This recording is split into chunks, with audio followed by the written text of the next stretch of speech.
Hello and welcome to the BAFA Premier League third place playoff. We've got the Sheffield Giants playing in blue and the London Rebels playing in red and black. The Giants lost out to the Glasgow Hornets in the semi-final, and the London Rebels lost out on a last-minute thriller against the Baker Street Buttonhookers.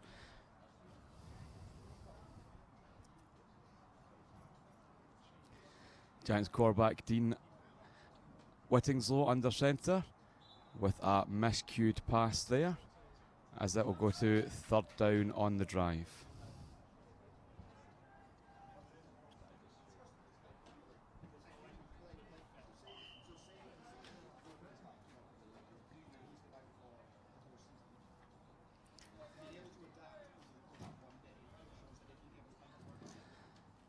Nice pass by Dean there. Tim Darricott on the ball. Good tackle. Leaves fourth down and relatively short for the halfway, about 4th and 6.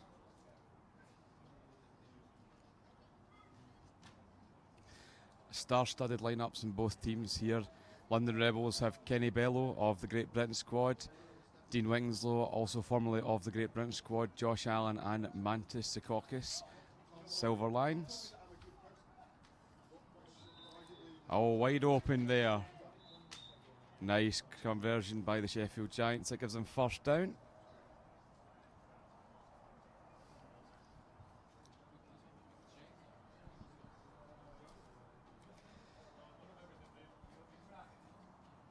This is the biggest flag football finals that we've ever had in BAFA. 16 teams across 2 divisions have been competing, and it brings us to this stage. This is the third place playoff before we'll have our first of 2 finals. Dean Winslow drops back. Missed tackle. Wide open. Some poor tackling by the Rebels. Good conversion by Tim Darricott. Big target. Faster than he appears, as the Giants move the ball very effectively up the field.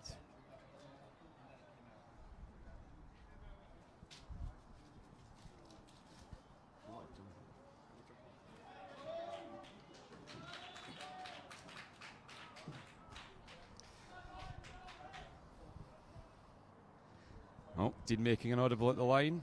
Will it be effective? No. Interception by Akshay. Silly decision coming out the end zone though, showing a bit of immaturity or cockiness there. Now the Rebels will take over at the half-yard line. I'm joined now by Chichester Sharks head coach Neil Henderson. Hello everyone. No, still 0-0 at this stage. Giants were just intercepted in their own end zone.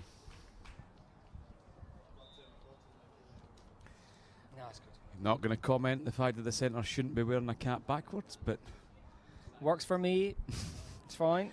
Former GB quarterback Calvin Tarleton snaps ball.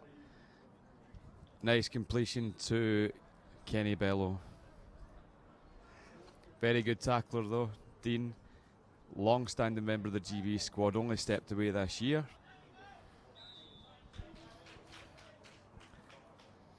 Haven't had a chance to post the semi-final scores yet, but quick update. Hornets beat the Giants 33-32, with the Hookers just sneaking past the Rebels 46-40. And that's really what the Premier League's brought this year. A lot of close games. Really, really close encounters. Both semi-finals, less than a score. Another American on the Rebels team there, Chris Exler, with the trying to pull in the one-handed grab from centre there. I'm a big fan of 2 hands. That brings up third and halfway.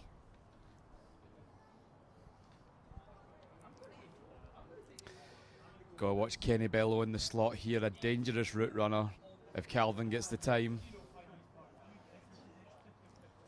Nice hands by Kenny Bello, although I would have potentially thought he bobbled that on the way out the sideline, but sideline judge Brian McFerrin with the call.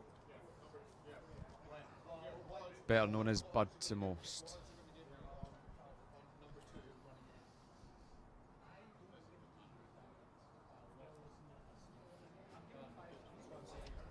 Can you check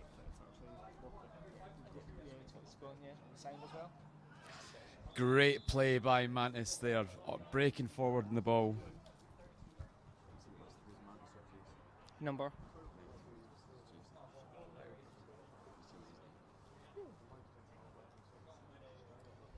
Good stop by the Giants there, a very formidable defence. And a really predictable situation for the Rebels, though they were always going to aim for that first down line. Very aggressive for the Giants. I wonder if Calvin will adjust and try and take advantage of that aggression later on. Trips formation here for the Giants, under centre. Little fake end around. Avoid the blitzer. Nice grab by Jason Miles there. Excellent catch. Another ex-GB player on the tackle there, L from the Rebels. Excellent player, L. Excellent player. In fact, this Rebels team is stacked with excellent players. Jean Lam on the blitz. Blitzing. With the best moustache in football. Absolutely unparalleled. Great grab there by, I believe, Luca. Number 13. Number 13, from the yeah, Sheffield Luca Giants. Fadrique. Excellent young player. El Suleiman on the tackle again there. Lots of talent. Oh, bit of contact on the other pitch there. We do have 2 games going on at one time, but we can only stream the one. On the second pitch, we have the third place playoff between the Merthyr Tydfil Trojans and the Northants Titans White. Yeah. Excellent shovel pass by Dean Wickenslow there. I am a huge fan of the shovel pass. Huge fan. Brings up a big 4th down though. 4th and about 3 yards here. No score yet in the game. They converted in this situation on their first drive. Can they do it again?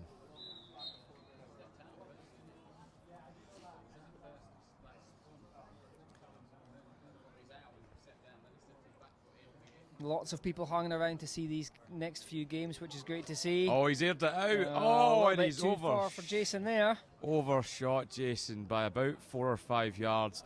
Wide open, broken coverage, reinforcing the fact that I just don't think Kenny Bill is that good on defence. No comment. I'm safe, he won't have the time to watch this back. Probably not. Big turnover though, like the aggressive shot from the Sheffield Giants there. Caught the Rebels, just didn't execute. Still no score. Deep into the first half, Rebels come out with trips left.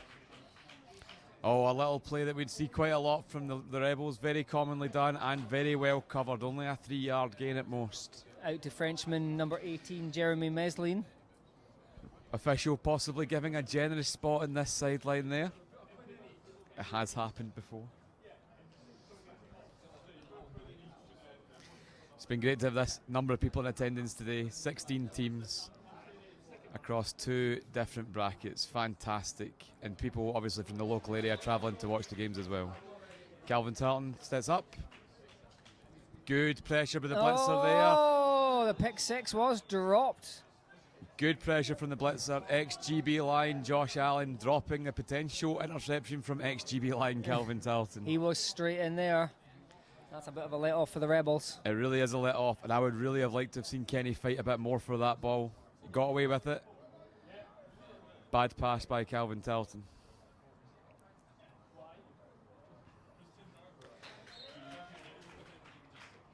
The heat has played a bit of a factor today, far warmer than anyone anticipated.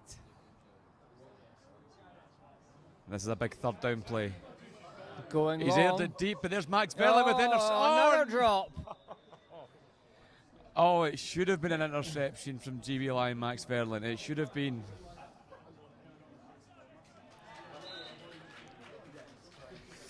It's tight in this game. That brings up another 4th and halfway. It's a long 4th and halfway. I'd be half expecting to see just a dump off and see if you can make a tackle or miss. Something like we've seen at the Worlds last week. Very aggressive defence here, just standing at halfway. No one pushing up. Good blitz. That could be on. Chris Exler with the first down. Good hit movement by Calvin Tarleton there to get away from that blitz. Fantastic composure. He's always been very composed in the pocket, and a young blitzer, he's just taking advantage of him there. Well, say young blitzer Nathan Salmon will be a player in the future. Very young, only 18 years old to my recollection. Calvin going long. No mistake with the pick this time. And he's running it back. Good yards in the back. You can see Max's speed. Oh, could be a bit of contact from Chris Exler there, but I think he just established enough position to avoid the contact penalty there. But great return from Max Verlin. Now a nice first down and 5 yards to go. Puts him in a really good, strong spot. Calvin looking disappointed with that throw. I think some miscommunication there. The receiver was nowhere near that one. I mean, I'm hoping the receivers ran the wrong route, because that was a really bad decision if he hasn't.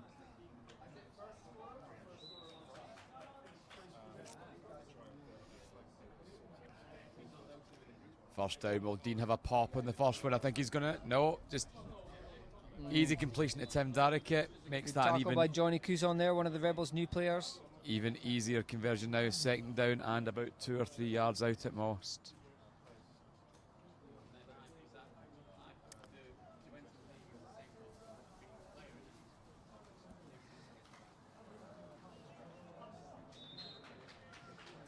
These two teams are no strangers to each other. They've played in previous Brit Bowl events.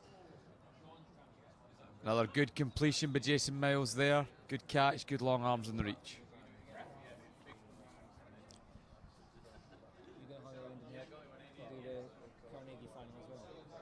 I was going to let Mike go. Yeah. I can do it. I don't really need to. First and goal, about 13 yards out here.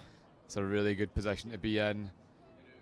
He'll be tempted to take a shot here, but I would try and reduce the distance. Let's see what he does. He's going for the corner. Out the back.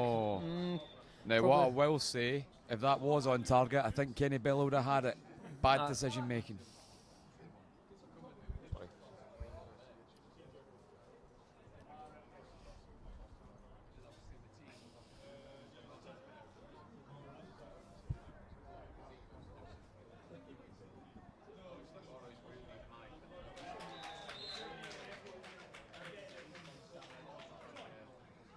Oh, and it's the first score of the game. That's number 92, Jason Miles. El Suleiman with the missed tackle there. Big missed tackle, too close to the end zone, too high a level to be missing tackles. That makes like the that. score 6-0 to Sheffield Giants. They're going for one. See if they can make it 7.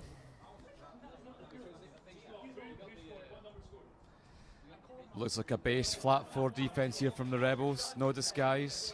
Bunch formation. Dean rolls. He goes for the back. Oh, that's out the back. That's incomplete. Nice play design, but not executed correctly. So the score stays at 6-0 to the Sheffield Giants.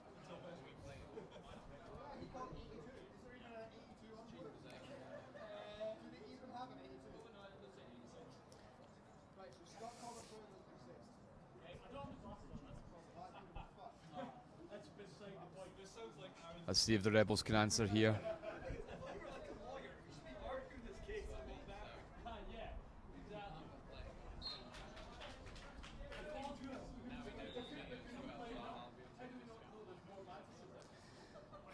Kenny unmarked on the left, but he takes the short option on the right. Nice feet by Jeremy there. Tried a little dip, didn't really have any effect. Haven't seen much dipping this weekend on the other pitches. Have you seen much down here? There was an attempt at a dip by Julian Holborn-White, which was not really very successful. Nicky Farrell's tried a few times, some success, but nothing quite like the Americans last week. Calvin in a little bit of a bunch formation here with twins on the left. Bunch formation really immediately forces a defence into a zone coverage. Good tackle. It's close to first down, or just short, a couple of yards to go. The official appears to have called it short by quite a distance.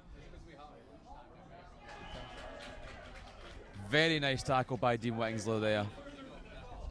It brings up third and about 2 or 3 yards. Rebels looking to get back in this game, currently 6-0 down. Should be going for the short completion, but Calvin, a savvy player, I wouldn't be surprised to see him try and take a shot down the field. Oh, he's going to have a little run, I reckon. Here he goes. Yeah, Showing some wheels, getting around the side, missed tackle.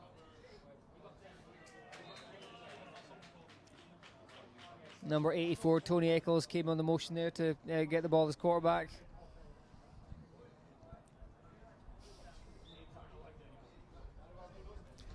It's been a great day of football though, a lot of tight games. Some not so tight. Some not so tight. There's definitely been some broad scores in the Division 1 bracket, but That's the thing, you're playing teams you don't see all the time. Sometimes styles make matchups. Interested here, I would be expecting potentially a post. Oh no, No. I'm wrong entirely. Kenny Bello. goes back as the option. Nice. Chris Exler is now taking his hat off. Kenny Bello, once upon a time a quarterback for the Birmingham Lions University.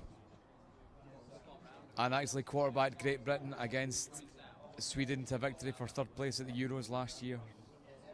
Viewers might recognise Kenny as one of the men behind the UK Dukes.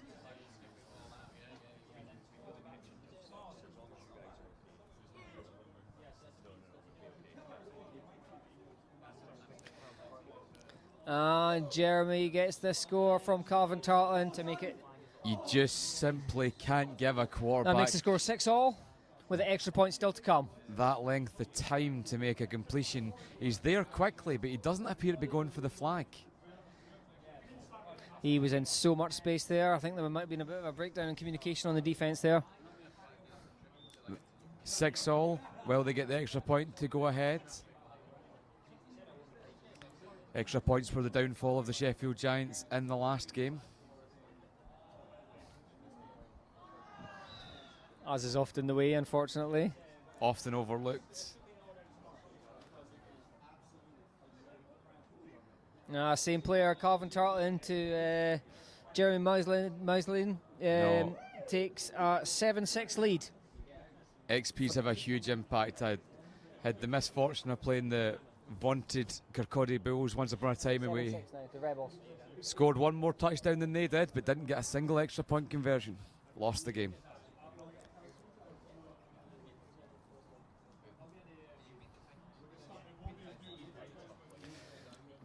Okay, 7-6 the Rebels. Dean Winslow back under centre. Or back in shotgun, I should say. Short completion to Jason Miles. Such a long reach. Good for an extra yard every time. El Suleiman with the tackle again there in the middle. Might appear like a slightly cagey game, but this is their third game of the day. They've played two very tough games just before this. Two exceptionally talented teams.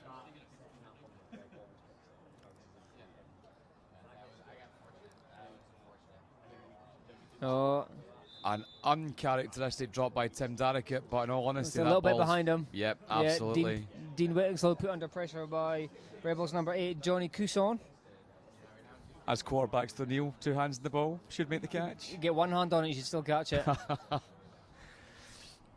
If you get it there, that's their job to catch it. Kenny Bello in the On blitz. the safety blitz. Oh, look at those hips. Oh, He's made up for his previous drop. who needs a, Darrickett there. who needs a dip when you've got hips like that? Excellent move through between two defenders.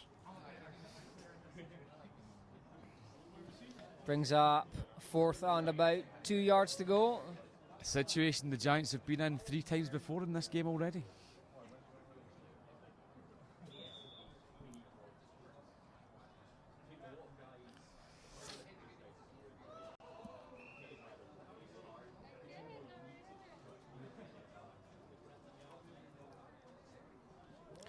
Oh, throws behind again. El Suleiman with the chance of the interception. Got 2 hands on it. Thankfully, Dean can't hear me as I say this, but that one's on Dean. That's a touchdown if he puts that ahead of Josh Allen there. He's gone to the house with that speed. No, it was fourth down. That's turnover again. So the Rebels back with the ball and with the single point lead. Unfortunately, we don't know the exact time, but I reckon there's a good 12-15 minutes gone already in this one. Calvin, deep shotgun, 7 yards. Kenny Bello just in the slot. Wheeling out again. We've seen this play several times. And it's not really gained any more than a 5 yard. No, you only need to do that 4 times. You get your first down though. Yeah, that's true. So far we've managed to place in the Premier Division seeds 5 to 8. We'll try to get third and fourth here. We had Cardiff Hurricanes taking 5th place over a good match against the Aberdeen Oilcats, who took 6th. And then I believe the Northants Titans. Manchester Titans beat the Northants Titans Oh, blue. Clash of the Titans. Manchester beat Northants. In a very one-sided game. Oh, 41 points to 13. I'm glad I wasn't there for that one.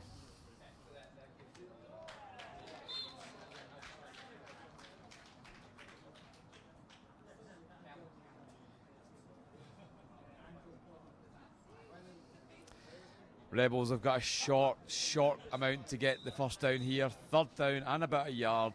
But again, it's so easy a completion. I wouldn't be surprised to see Calvin Tarleton taking a shot deep. Little dump off to Chris Exler again. Gets the first down. Yeah, again, really poor tackling by the blitzer. He had a shot at it. He missed it. Result, first down, Rebels.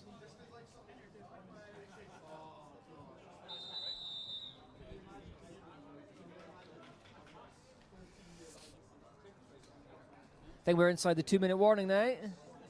Some communication there between quarterback and the referees. I think telling them the clock only starts on the snap. Yep, inside 2 minutes we have a pro clock. Going out of bounds stops the clock, drops stop the clock, penalties stop the clock, and fumbles that are accidental stop the clock. And again we're running this play. Going to Kenny Bello. Not really very close to that. Oh, there's a late flag there. A rare drop from Jason Miles, but I must say I'm confused. Not sure what that flag was. Very confused by there being laundry in this field. That is not a penalty in my book. I did not. They obviously have a far better view than ourselves.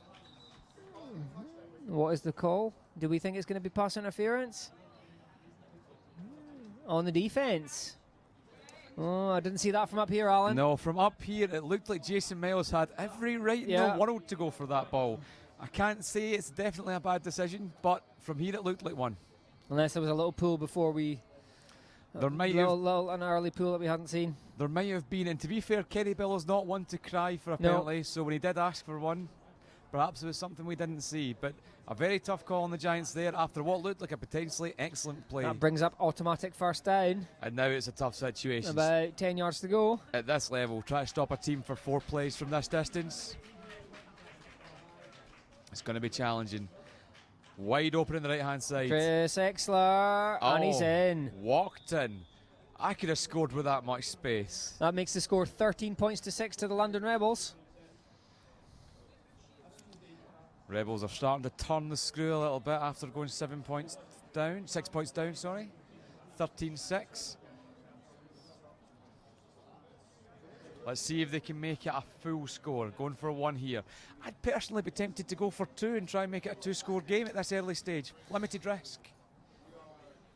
Oh, they're pointing on possibly.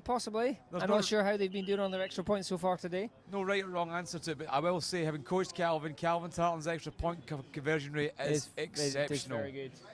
One of the best in the business. Oh, Kenny Bello. Kenny Bello just hitching into space. No one's covering him. What were the defense makes the doing there? score 14-6 to the London Rebels. 14-6 Rebels starting inside the 2. I reckon there's probably about a minute and a half left in this first half. The Giants have absolutely got time to drive down the field here, but we'll need good clock management, quick completions.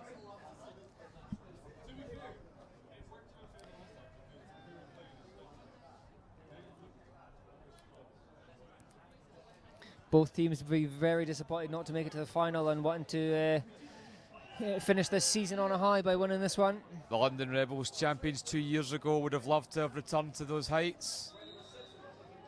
Since the Kirkcaldy Bulls retired, the London Rebels, I believe, are the only team to win it twice. Beating the Hornets 2 years ago. On Bill Ammons' tip and interception. Don't know if we need to talk about that, Neil. No. Don't know if we need to. No, but they had an eerily similar play over against the Button Hookers, but Steve Monge made the catch. Really? It was almost identical. Just didn't fall for them this time. They weren't as lucky as they were the last time. Nice completion. Dean Winslow making his desires clear.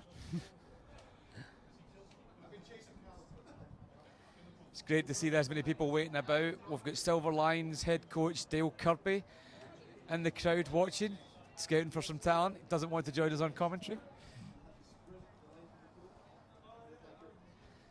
He's with former Silver Lions captain Fraser Thompson, who's currently out for about 6 months to 9 months with an Achilles injury.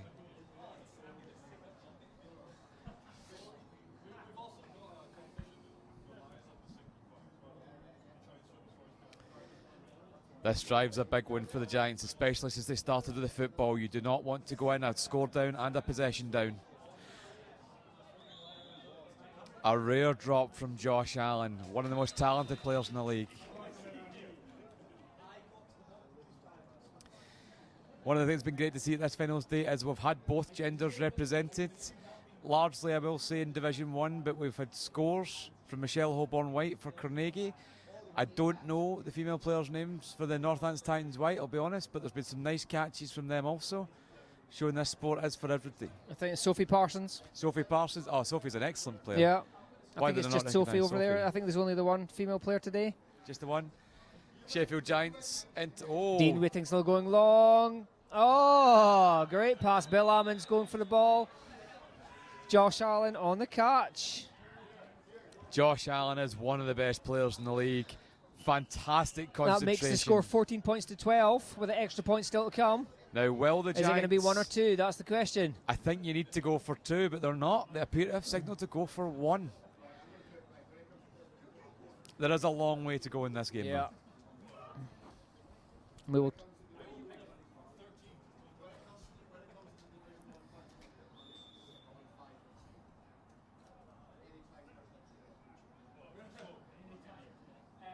He is open. He's thrown it late. John Lamb. Oh. What a play in the ball by John Lamb there. Fantastic. Leaves the score as 14-12. And that is half time. That was the last play of the half. Nicely done by the Sheffield Giants, stealing a score as the death of the half there. So we have Rebels 14, Giants 12 on the first pitch. After this match, we will have the Division 1 Championship final, and it will be the Carnegie Flag Football, led by former Kirkcaldy Bulls quarterback and head coach Neil Arnold, going up against the new boys to the league, but very talented London Smoke, led by the brothers Charlie and Henry Williams, who won King Bowl recently. They did win King's Bowl. Yep, very impressive performance out there in quite tough conditions at some point. The weather in the quarter-final rounds was absolutely hideous, but the speed of Henry Williams, the accuracy of Charlie, they got the job done out at King Bowl. Henry, a big part of the GB setup, and Charlie just recently joining the GB setup as a silver line. They've been a breath of fresh air to the league with their speed and their talent, and I think the Premier Division might be slightly concerned about the speed they're bringing up to the SEC. Well, they are going into obviously one of the weakest divisions in football in the SSC Prem. Yeah, no talent down there with the Baker Street Butterhookers, London Rebels, Chichester Sharks, Reading Lions, Victoria Park Panthers. They also ran men of the BAFA League.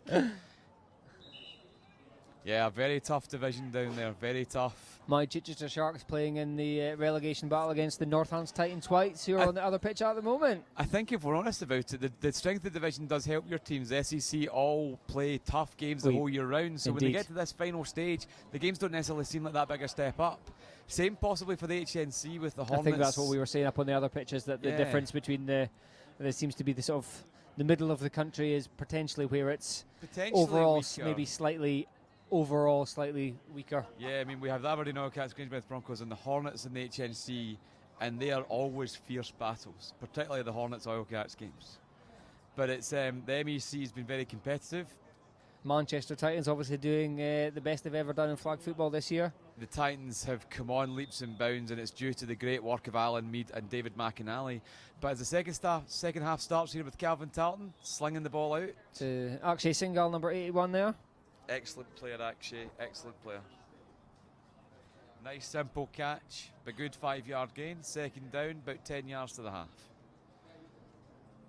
Kenny Bellow again in. Almost tight, not quite slot.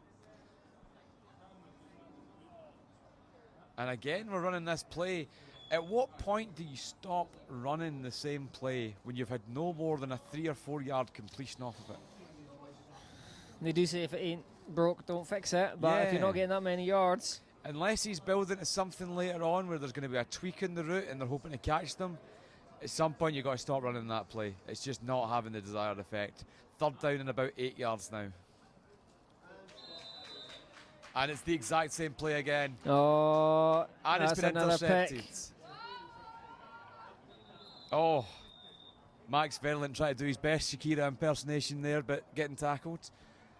Terrific interception from Max, though. He's been an absolutely fantastic addition to the GB setup.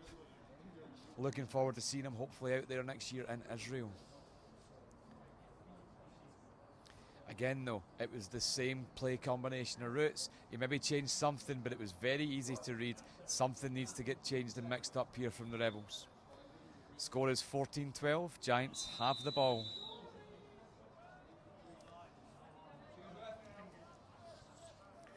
The Sheffield Giants are an interesting team, very talented, have been very close to winning it all before, but have never been able to go over the hill.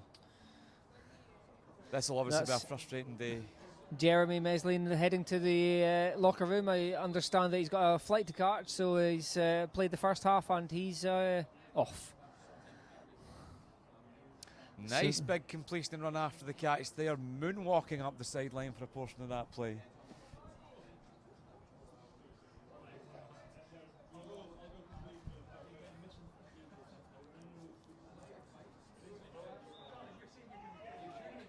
Sophie Parsons almost had interception in the other field there. Terrific play by Northants Titans White. And back on Premier Field, a drop.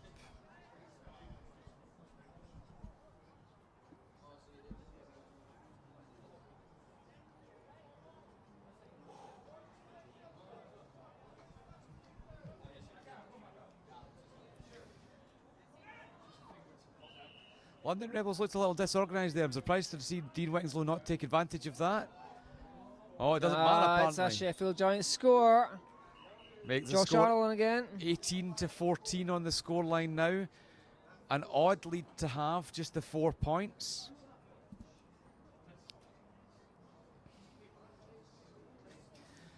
(18-14). I really, and I know I've been saying that a few times, I'd be tempted to go for 2. Going for 1 makes literally no difference. They've missed both of their extra points so far. So why not try for 2? Exactly. That's at this point that you really need to start going for it. Don't get me wrong, I accept it's much easier up here in the booth, but it's going for the and they Jean-Noël Lamb with the block there. That makes the score 18-14 to the Sheffield Giants. Very strange decision making there from Dean. Clearly covered route, tried to force it in. John Lamb with another nice play. I really think that the Sheffield Giants need to rethink this extra point situation. London Rebels with the ball for the first time in this half. No, it's the second time, Neil. They threw an interception in their first possession. I should really pay attention. Kenny Bello shimmying round Max there, who recovered and made the tackle. Good completion for the London Rebels. The London Rebels obviously had 2 titanic battles this year with the Baker Street Button Hookers. It was almost fitting that they would meet again in the semi-finals. Absolutely, they won the first one in week 1 and playing at Reading University. The Button Hookers turned it round, won by a couple of scores second time round. I spoke to Kenny Bello after they lost the return leg against the Button Hookers, who suggested the fact that he wasn't there would have had a big impact on the result. It could have been even worse a result. Kenny open again. And going backwards. Kenny Bello. There's those hips. Ran back into his own half there. That could have, that might not have worked out just as exactly as he planned. It's hard to be annoyed when he's gained an extra 10 yards, but if he'd been tackled, I don't think Calvin would have been happy. So nice situation here. First down, approximately, I'd say, 15, 16 yards away from the end zone. Glorious weather here in Sheffield today. And this fantastic third place playoff. It's going to be a great game. Max Verlant floating back in his own. 2 wings with Josh Allen and Mantis. Very much looks like the Giants are on a 1-3 defence here. Dean striding forward. Bill Ammons. Oh, it's good hips. Bill Ammons. Yeah, that's confirmed for me. Sheffield Giants are sitting in a 1-3 shell. Calvin really bailing them out there. Nice work again.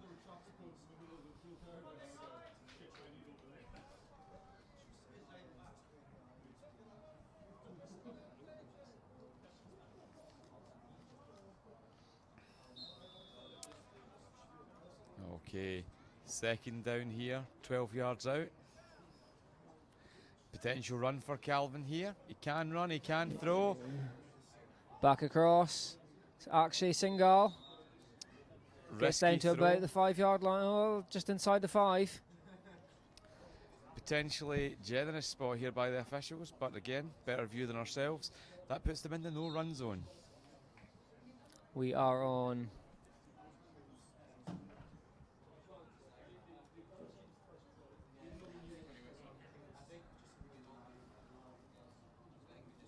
I think the most BAFA officials we've ever had at a flag football championships. It's good to see them here and supporting flag football. Akshay Singhal with a catch in the corner. Caught by a nice route there, Josh Allen. And not Josh Allen, Jason That makes the Miles. score 20 points to 18, with the extra point still to come. Again, here there's very limited advantage going for 1 or 2. Just need to convert and try and get some extra points and hope you convert more. The Rebels, on the other hand, have been converting these XPs. 2 of 3 so far. I'll see if they can make it 3 of 3. Incomplete. No. That keeps the score at Rebels 20, Giants 18. Number 7 for the Rebels, Chris Exler. Chris did Exler. Not look happy after that play, asking for the penalty. Yeah, I think there was a bit of contact there. I didn't see it myself, but the refs haven't called it either, so perhaps Chris just looking for a way out. Tim Eaton from the London Rebels not kitted up in this game. He broke his wrist in 5 places and 3 broken ribs in the last set of regular season games. Spent a night in hospital. Tim Eaton, obviously a huge part of this Rebels defence. Another former Great Britain player. Tim Darrick is finding himself a lot of space in the middle of the field here. Rebels are 2 up. Extra point. We are probably about 6 minutes into the second half. Sun beaming down here. Giants about 7 yards away from the first down conversion from here. Set up and trips right. Shotgun for Dean. Tim Darrick looks open long. again, but he's had a shot Going long. It's incomplete. Ooh, there's a flag on the play.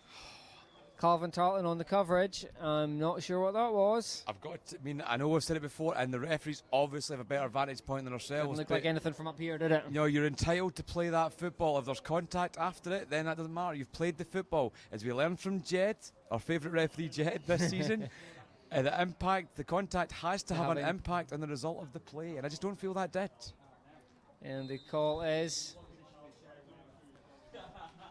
Calvin is less than happy. He's right, though. I felt like he played the ball as well. But we're not the ones making the call. No, that's why we don't get paid the big bucks. Exactly.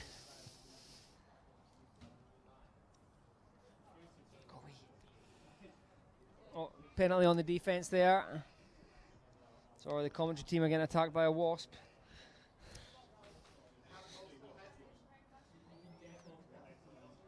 I've seen a hornet sitting next to me in it. Trying to make, Likes the yellow and black. Best just ignore the wasp. It'll eventually go away. Okay, big first down here for the Sheffield Giants. 2 points behind. Nice throw. Max Verling, good catch. More known for his defensive prowess, but a good catch there. Good completion. Second down, about 10 yards out. The London Smoke are warming up over on the far pitch. They're a very organised unit, the Smoke. That's going to be a great Division 1 final coming up for you next with the Smoke versus Carnegie Flag Football. Both teams heading to the Premier League at opposite ends of the country next season. Have a rummage. Perfect. Can you hang on to that side? Nice completion again. Short, good reach, and he's just short of the end zone. Nice tackle there. The Giants find themselves in a very good position to take the lead back. Third down, about a yard out. What will Dean Wittenslow call here?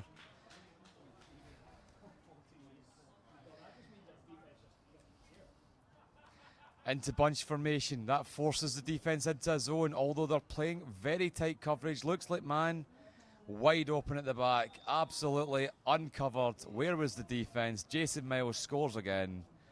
Sheffield Giants retake the lead. I wonder if they're looking for a block in the blitz here. No, they haven't called the block in the blitz. The Rebels were looking for it.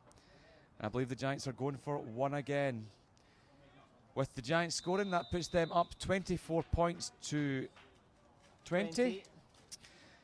24 points to 20 to the Sheffield Giants. Let's see if they can have some more success with their extra points. Again, personally, if I look at my coaching scorecard, I'd be going for 2 here, but they're choosing to go for 1.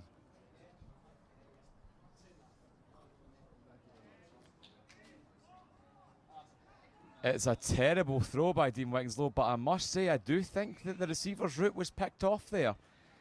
Referees don't agree. Can't have happened. Move on to the next drive. London Rebels have the ball, 4 points behind. 24-20 to the Sheffield Giants. Sorry, slight hiatus. Had to put some sun cream on. It's never been so sunny in Sheffield before.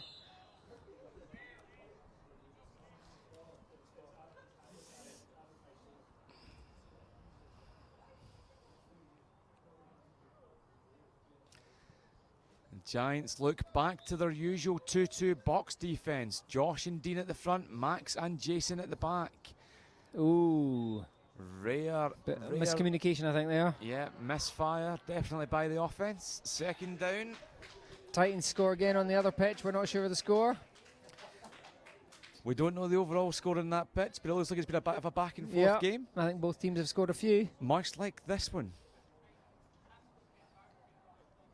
Just as the way it should be. Once you get to this stage of the competition, there shouldn't be any one-sided games. No easy games at all. Calvin looking for Bill Almonds. I personally would have liked another game with the Rebels to try and avenge the loss from 2 years ago and the following loss at the Champions Bowl, which was slightly more embarrassing, but it's not panned out that way today.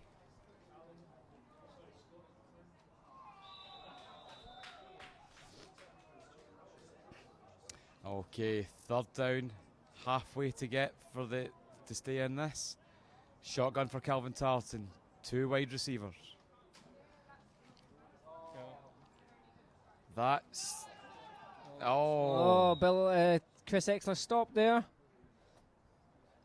That's very unusual and inexperienced play from Chris Exler there. He hadn't been tackled. You've got to play to the whistle. Cost his team potentially another 3, 4, 5 yards. Who knows? He's got enough speed to take one deep, but again, thought he'd been tackled, stopped running, and the Rebels are now paying for it. However, they got the first down. Let's see what they can do here. They say play the whistle, and we've got whistles today. Giants, 2-2 shape again here. They might be disguising it. Potentially, Jason, it is the single high. No, they're definitely in a 2-2 defence. There's a man unmarked on the left. He takes it. Oh, possible handoff there. Flag guard, but as we learned this year, for a lot of people, if it flag's taken, it can't be a flag guard. So Tony Eccles on the catch. His completion puts it second down, 13 yards for the score. Whistles definitely exist. There was an inadvertent whistle that delayed a touchdown in one of the semi-finals. Getting some heckling from Gary Robinson from Chichester Sharks on the Facebook here, saying the feed and the sound is good, but the commentators need some work. Well, I mean, that's absolutely understandable. Tony Eccles with, it'll be interesting if there's any flags here. He's definitely short. The rule is if you have right of place. Max is stationary in that position there as the player has dived through him. I'm very surprised that we're not seeing that get marched 10 yards back against the offence. The referees have decided that it's a no call. Third down and goal, 2.5 yards out. Important drive for the Rebels here, currently down by 4 points, but they've got the advantage of having scored all of their extra points so far. This is a big series for the Giants here. They need a stop. They've not made many at that short distance. Kenny Bello was open. He's waited to throw it. Oh, actually Singal across the front. It's hard to have imagined the player more open from 2 yards out. That makes the score 26-24 to the London Rebels. 26 to 24 Rebels. Extra points to come. Again, they're going to go for 1 here, but I'd question the wisdom. 2 points would potentially be more beneficial if it continues to go this way with teams scoring every drive. Then again, they've had great success at 1, so why stop? Yeah, going for 1. Interesting. He got the score check and has still decided to go for 1. Wouldn't have been my decision. Then again, I'm not in the game. But you are in the final, Alan. I'm in the final. Moderately nervous about that. Glasgow Hornets versus Baker Street Button Hookers. The Hornets and the Button Hookers met earlier this year at Flagging New Year, and it was a 7-6 win for the Hornets. Very different competition though. Much longer game. It's outside. It's outside. Yeah. I'm definitely more at home in a dome. Oh, good tip on the ball there. Now that play could Jason be Miles. big. Yeah. Jason Miles has been, he obviously moved on away from the Newcastle Blackhawks this year to the Sheffield Giants. In fact, the Newcastle Blackhawks have had a rough year, losing Ewan Miller, losing Jason Miles. That leaves the score as the Rebels 26, Giants 24. The unfortunate result is the Blackhawks have went from a team that were undefeated in the regular season last year to a team that have been relegated this year. Only winning one game, I think it was. Only winning one game, yep. That's just like us in Chichester. You've still got the opportunity to play for your survival, though. Jason Miles lining up at tight end on the right. This is effectively a trips formation. That looked like a false start to me, but hey, I'm not refereeing it. Overthrow. Kenny Bello with a chance off his toes, but couldn't quite bring it in. No, if Kenny Bello had better hands, that'd been an interception there. As a reminder, the scores are Rebels 26, Giants 24. Wondering how many joking digs I can have at Kenny Bello on this.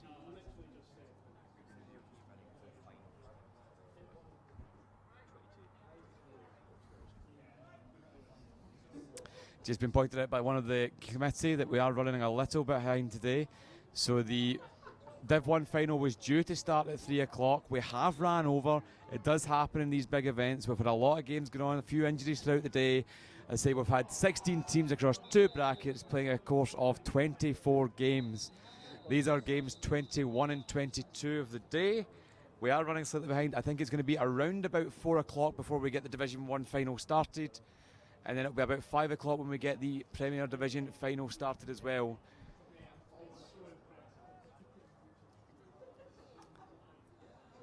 Deep shotgun here for Sheffield Giants, just a yard away from first down. He's going to have a shot deep. Calvin's got it covered. That's a push off. Could be offensive pass interference, we think.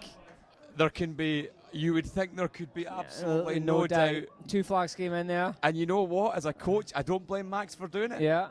Bud McFerrin with an impressive flag throw from one side of the pitch to the other. I mean, Bud's an impressive player. It turns out he's got an impressive arm as well. Yeah, offense is coming back. We're pretty sure that's coming all the way back. If it doesn't, I will out and out say the refs are wrong. Yeah. Which I've never done before. Never. Never done it before. Never, ever. Yep, also offense pass interference. That's going to be 10 yards. I do still back the way. think it was the sensible decision, because if Calvin intercepts that, it's going to be a much bigger than 10-yard penalty. Not necessarily in the spirit of the game, but tactically, the right decision. This puts the Giants in a bit of a tougher situation. I believe it's 3rd down. No referees signalling the down. Can't tell you the down currently. No referees are signalling it.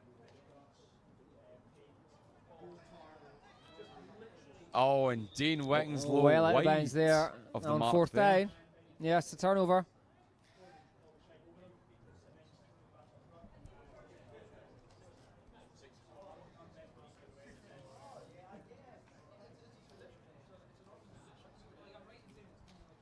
So that penalty was huge. 4th down, it became 4th down and 12 rather than 4th down and 1.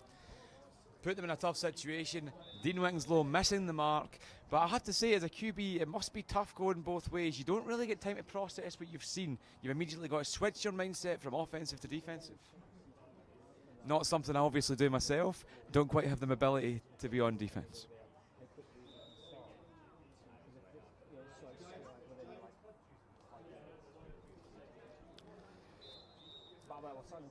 Completion of Billy Emmons there, number 2.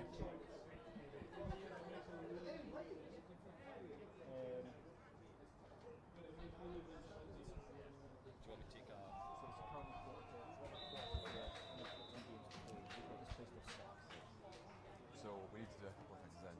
We need to make sure the refs are ready straight away. Yeah. Can you speak? Yeah. Can you and whoever between you, one go and speak to the refs and make sure they're ready to go immediately, and can someone go and speak to the facility and say we're running over? Is there the possibility of an extra half hour? Everything went wrong. Yeah. Look at Mike taking this as the other 2 games. Apologies for the hiatus in commentary there, dealing with a little organisational issue. London Rebels in a good situation here. There are 5 officials for this game, and I don't know what down it is.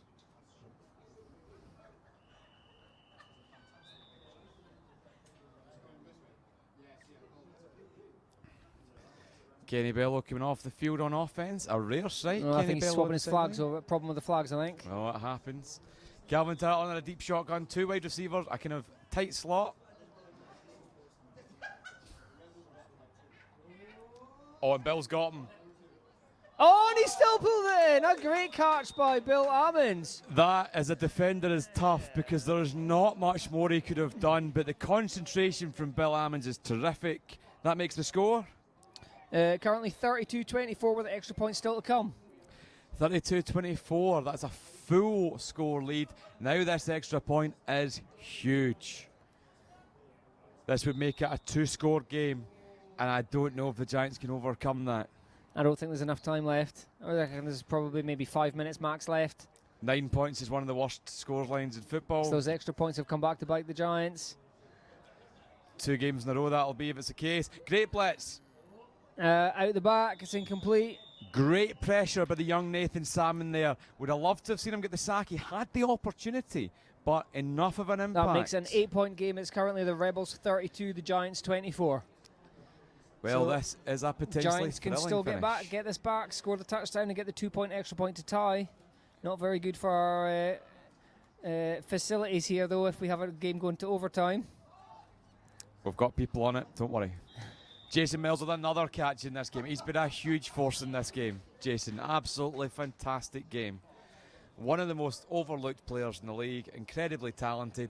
He doesn't necessarily look good while he's doing it, but he gets the job done.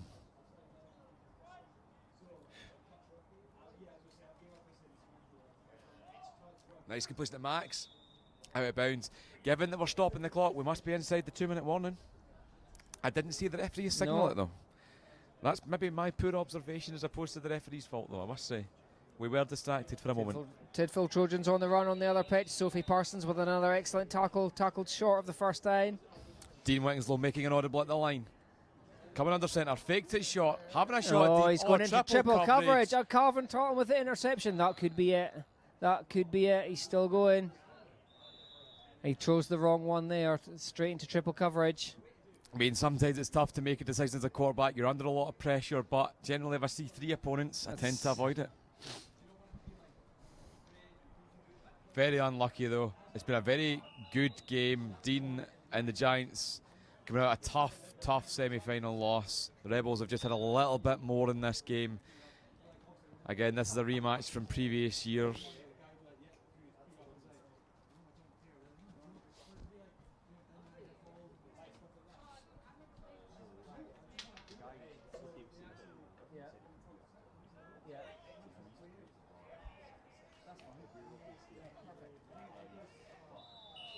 Bill Ammons there just taking his time, killing as much of the clock as possible. This game is all but done. The Rebels are just trying to kill out the clock. Hopefully they can end it in this possession. Giants have only got, might have 2 timeouts left actually. The other one was used in the first half. 2 timeouts left. Clock stops for the first down. There is still a chance the Giants could get the ball back here, but I just feel that Calvin Tarleton's going to be too wily and they're not going to leave them enough time to do anything. Number 81, Akshay, is pretty much uncovered on the left here. I'd be surprised if he didn't quick hit him. I'm actually very surprised the Giants are not playing this more aggressively. It's kind of got to be all or nothing in this drive. Again, Calvin with the hips. Ill-advised throw. Referees have called that a sack anyway. Clock's still going to run on that one.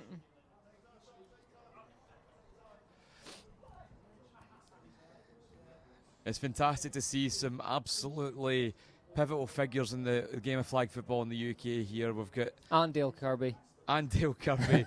No, Dale's an excellent part of the community. It's great to have him coaching the Silver Lions, and the Silver Lions have already felt a great benefit from him being there. Obviously, losing Neil Arnold as the coach was a huge loss, but Dale has filled his shoes very well.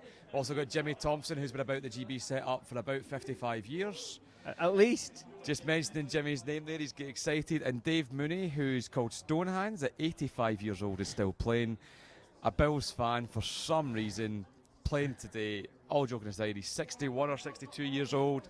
Calvin going long, and it's an interception. Why would you do that? You know what? I just don't know. Why would you do that? I don't understand that decision making, but All they had to do is run the clock out. Now they've given the Giants a chance. Still 8 points behind. I don't know how much of a chance it's given them. It's still a chance, though. It's still a chance. It's still a chance. All he had to do was, throw the ball away or Jason run out Miles of bounds. has been an interception machine today. A pick six in the semi-final. Beaten on that long touchdown by Bill Ammons. And I don't think he could have done much more on the defence. Unless he pulled a Max Verlin and just pushed him. I don't know what else he could have done. Smart play calling. Getting out of bounds. Actually, Singal with the miss on the tackle there. That's great awareness from the young 18-year-old Nathan Salmon. We're not sure there. exactly how much time, but not very much. Yeah, it's an 8-point game. Giants with the ball. Driving to try and tie it up. From the excitement point of view, we'd love to see overtime. Another touchdown by the Titans on the other pitch. From a facilities point of view, we do not.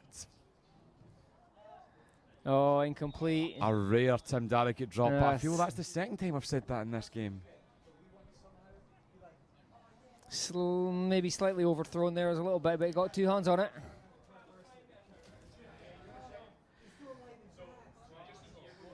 It's been great having this number of BAFA officials today. They're definitely working for their money, covering a large quantity of the games in these conditions. Dean with the ball.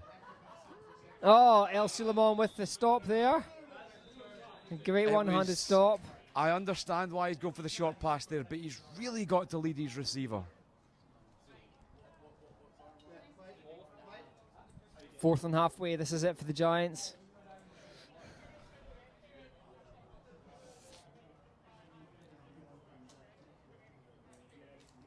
No respite for these officials, going straight from this game into the Division 1 final. London Smoke versus the Carnegie Flag Football. It's going to be a great game. I'd probably give the edge to the Smoke just based on the athleticism, but you can never discount the mind of Neil Arnold. He's going for it all. And it's awful. Oh, Kenny Bello with a pick. It didn't even reach the end zone. Please don't let Kenny beat you. We won't hear the end of it. Yeah, it's a score. He's good. He's got it. And I'm not going to hear the end of it for some time as Kenny Bello continues to try and convince me that he's a defensive player. That makes the score 38-24 to the Rebels. Good sportsmanship. It might have been the last play of the game. That's the game. Yeah, we don't need the extra point. Makes no difference to the game. 14-point win for the Rebels. 38-24. A good game though. Scoreline a little misleading. Yeah, I think it was closer. There was those extra points that made the Giants have to force it at the end there. So we're going to have a pretty quick turnaround here. Yeah. We're going to have Carnegie versus the London Smoke up next. You can see the London Smoke already heading to the sideline. Carnegie are already there. There's going to be a decent crowd for this game. There's a lot of people up here in the balcony watching. It's going to be a good game, but as always, compulsory.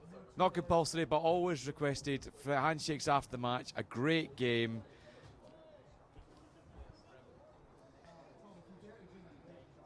A great, great game. A tough one for Dean Wickenslow. Really tough game. Not how he'd want his season to end.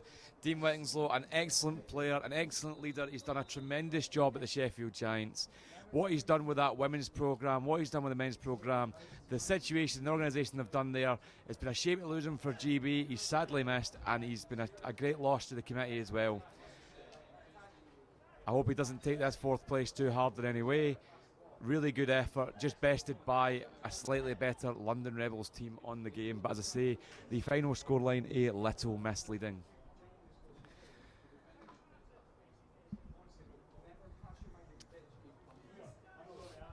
If you are tuning in for the finals, the Division 1 final will be starting just shortly. We're running almost an hour behind. These things happen. Just going to take the opportunity while the other 3rd place match finishes. Going to take the opportunity to thank all the officials for coming along today. Also want to thank Mike Wilner, as a BAFA representative, came and did the job that no one wants to do, bringing all the equipment, getting all the fields set up for the day ahead, bringing the trophies, etc. I'd like to say a huge thank you to CK Nam, who's the head of officials for the day. done the entire officiating organisation. The refs have put a shift in.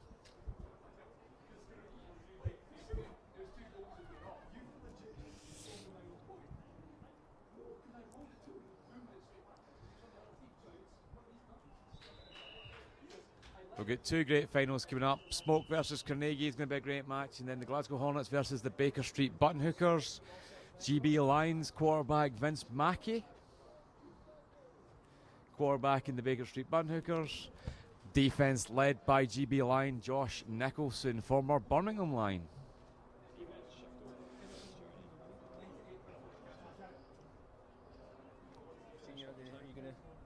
Just going to pass over to GB team manager Mike Scott and Neil Henderson.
So we're just getting ready to start the first final of the day.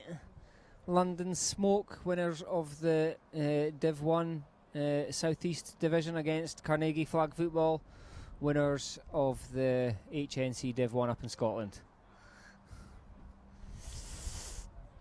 Referees are looking ready to go. We were just about to start the coin toss, and we will be starting imminently.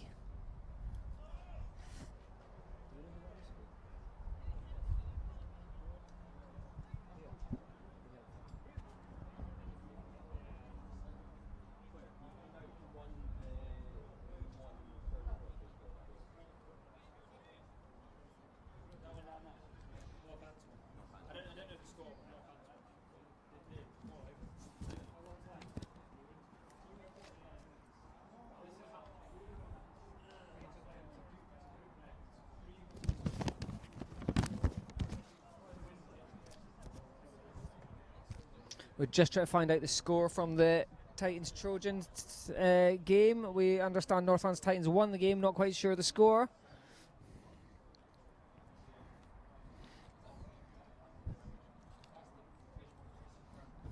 Yep, two good looking teams there. Watched a few of their games today.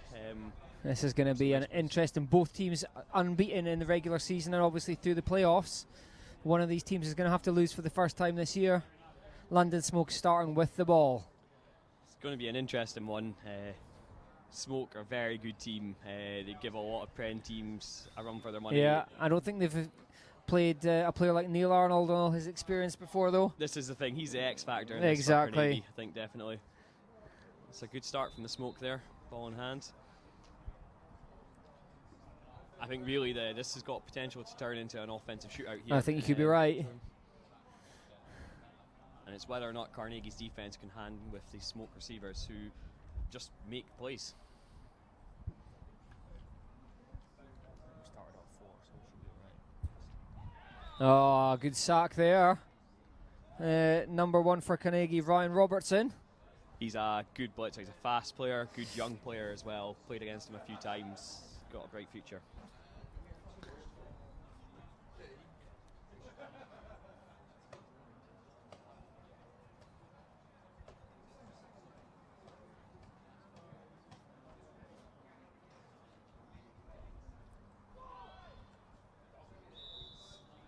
That's a nice toe tap on the sideline there to bring it in.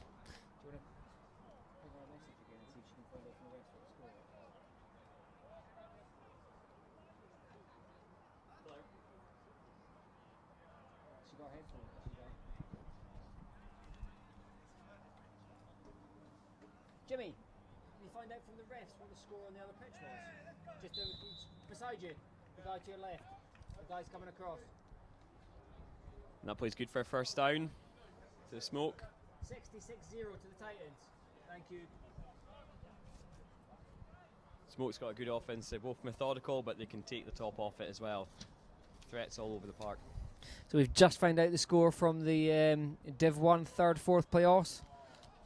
Oh, hold up. Oh, it's going to be an interesting call. He's given it. Ball's over the line. Smoke get the first score.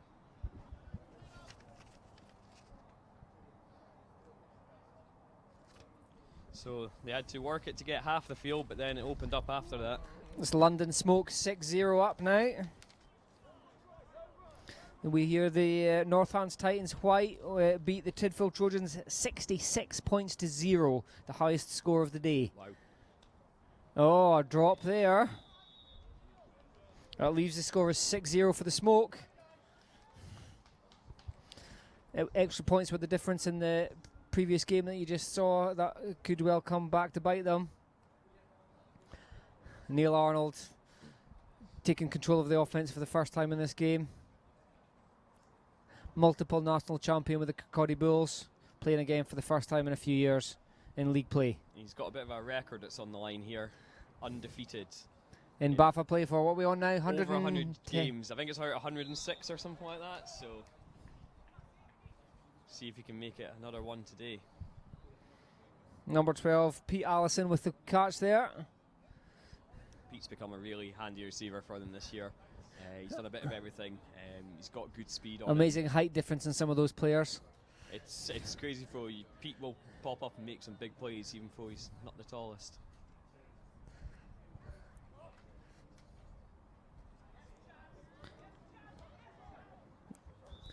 Chan Fung there on the catch. I think that suits him here just to be short of just first short, down. yeah. It gives him, what, we on 6 chances to get the score now? Everything's open. Absolutely. Here. Everything's open. I'd like to, if I was personally me, I'd be taking a shot here.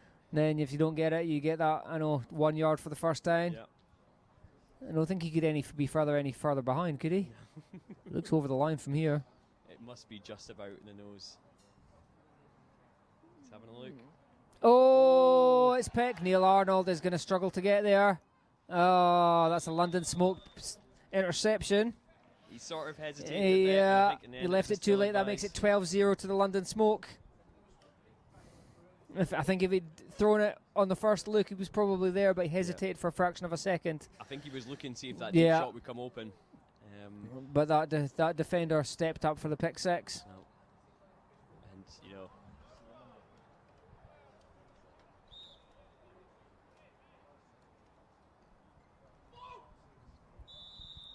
XP's good. XP's good. That makes it 13-0 to the London Smoke. That was Johnny Kerr in the XP catch there.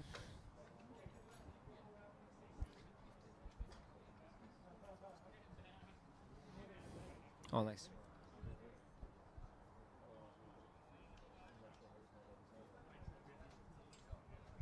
So see if Carnegie can reset here.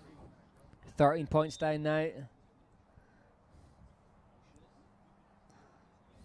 Man in motion, puts it on the trips on the left. Oh, miscommunication there, I think. I think he was expecting somebody to go up that sideline on the wheel route. Neil, obviously you're quarterback. How do you respond after a bad pick like that? I think you just have to get back on it. I know you don't need to change the game. We were so early in the game. That was the Carnegie's first drive. I know there's so much experience there. I don't think that's not going to faze him at all. one of Neely's problems can be he can get, if it doesn't start to go his way, if he gets a little frustrated, as it is with many players. The head starts to go down, he starts to get frustrated with himself and with the players. I think Carnegie need a good drive here. Yeah. Get some points in if the they board, don't score on this one, it could be tough to get back. London Smoke looking good with the ball so far. I think if they went 3 scores down, it could be game over already. I mean, 3 scores is hard enough to come back against any team, but a team like the Smoke. Yeah, that's going to be very difficult. You got the spread formation. The blitz coming as ever. Oh, Neil's dodgy hips working just fine there. It's a great move to get away from the sack there. Number 12, Joe. Oh, that's the wrong team. Number 12, Pete Allison again with a catch. Coming out of the no-huddle offense. Trying to catch the Smoke. Out. 4th and short. About 2 yards to go. That's where we were the last time on the pick, though. The blitz had to wait. Yeah. That's good. I guess the first down. They can reset 4 chances to score now. A long way to go, though, just over half.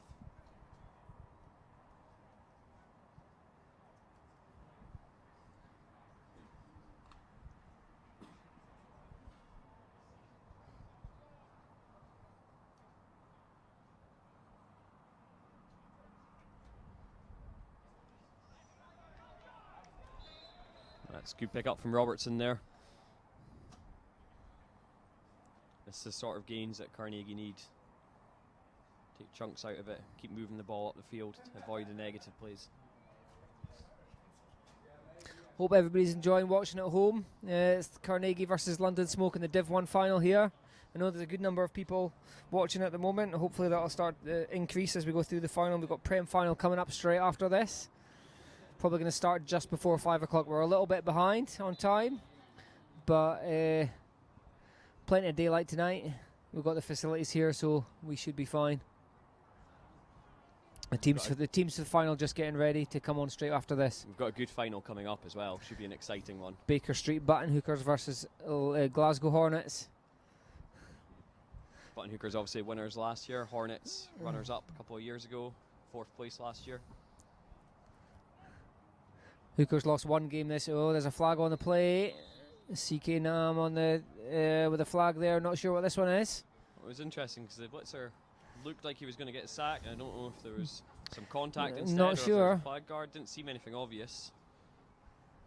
It's going against the defense, I think. It's perhaps contact then. Maybe. Yeah. Contact on the defense, penalty is declined. The touchdown is good. That makes the score 13-6 to the London Smoke with a 1 point extra point to come. That's a big score for Carnegie to get there. Needed to get back in this game. I was too busy watching the flag. I didn't see who scored that one. Did you see who scored that one? No, I was also watching the flag, yeah. He's going for the back of the end zone, and it's incomplete. I think it was Callum Nicol who you just saw, just not quite get that one. That leaves the score as Smoke 13, Carnegie 6. I believe it was Callum Nicol on the touchdown. Deep into the first half.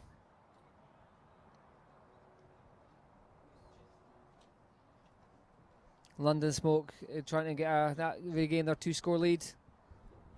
And this is where if Carnegie can just get a big play, turns the game around, but likewise London getting another play and the pressure's back on Carnegie again. Spot pass again. Good tackle there by number 55.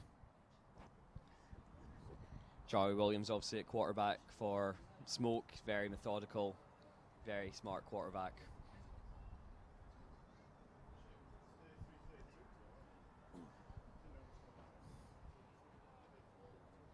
He'll be looking for Brother Henry again, I think, here. No. Little option play. Oh, number 18.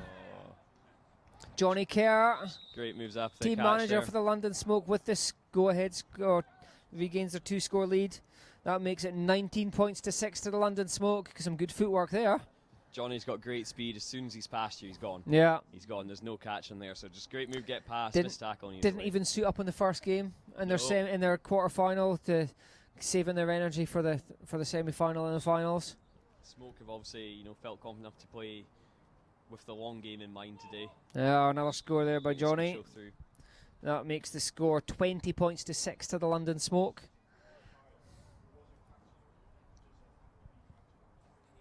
So as I say, pressure back on Carnegie here. London No, it's Smoke early. looking unstoppable at the moment.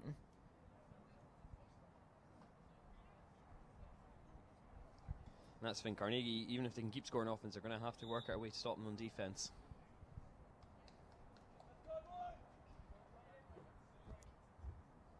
Now, if anybody wants a mention on our live feed, just feel free to ping us a message. Good dump off there to number 25 again. Chan Fung on the catch. Decent yardage on first down. Brings up second and about exactly 7 yards. Charlie Williams, quarterback, and also the blitzer. Oh, nice. Excellent timing route by Callum Nichol from Neil Arnold there. Callum Nichols, someone who's starting to emerge as a big player for Carnegie. Be interested to see how he gets on in the Prem next year.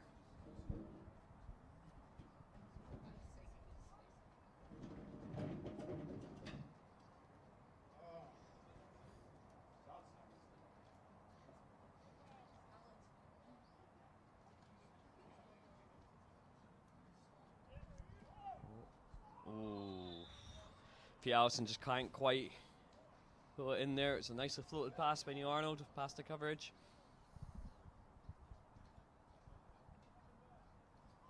So we are deep in this first half here.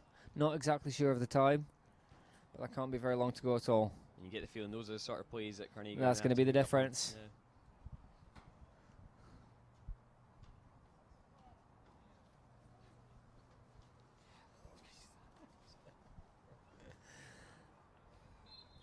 Chang Fung again coming out from centre on that catch. Aberdeen Oilcats doing an excellent job of tidying up some rubbish to help I think out we here. should give a big mention to the Oilcats. Yeah. I'm slightly biased, obviously, but they're doing a great job at the moment cleaning up around the pitches here.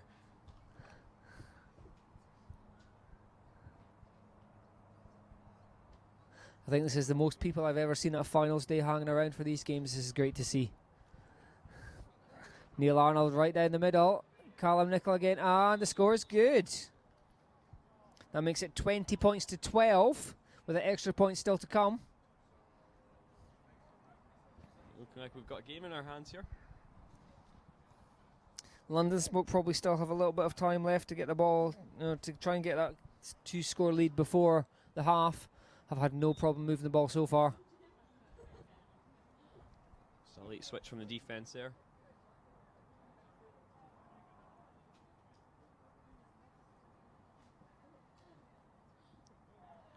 That's a nice flip from Neil Arnold. The score is good.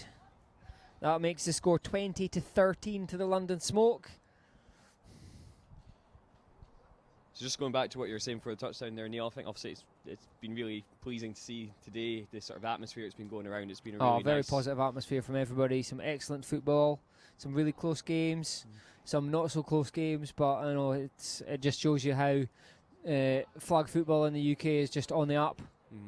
I think what we've wanted to create with this finals day is a festival really Absolutely. at the end of the day, and it's feeling like that, and hopefully we can improve on that for next year even. So we've had 16 teams here today.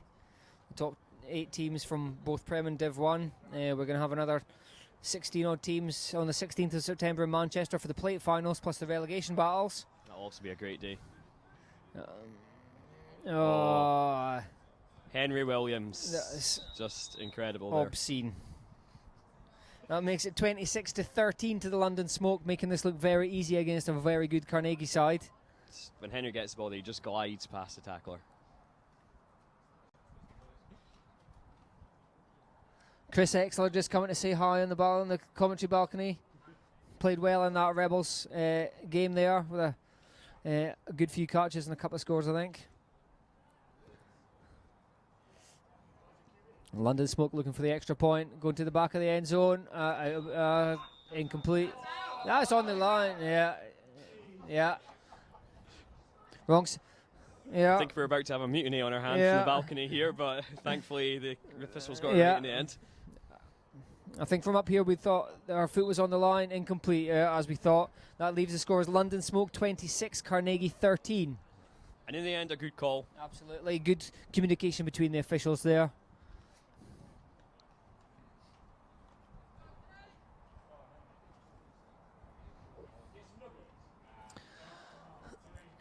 Tim Eaton just about to bring some drinks up to the commentary team, I think. Andrew Eastwood managing to carry 3 drinks with Tim only 2, but he does have a dodgy hand, so we'll let him off. I think our commentary box service has been missed here. I think you're right, yeah.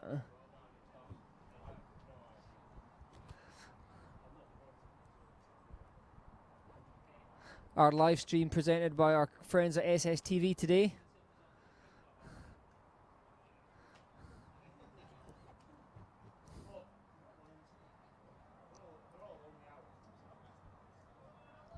Callum Nicol breaking through here. Oh, good tackle there. I think he could be the key here to their game. He's certainly the difference on those long routes. Definitely. A big X factor for Carnegie usually is Brandon Lamb, but I did see him getting his fingers taped earlier. I think he has injured himself and he is currently on the sideline, so it's a big loss for them to lose him. Yeah, I don't think he's been in at all today. No. Or in this game rather. And he's a guy who can go up and make incredible catches, such a fluid route runner as well. So a big loss for them, but Callum Nicol stepping up here.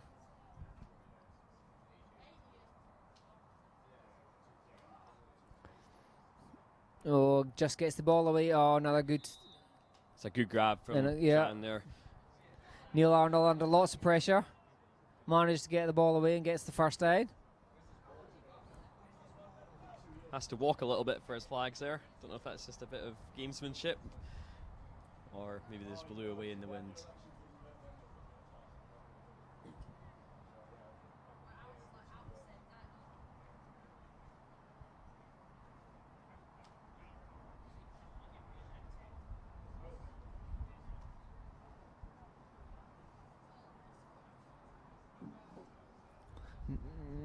Noise, that's a ugly ball. Yeah, and that's the result I expected.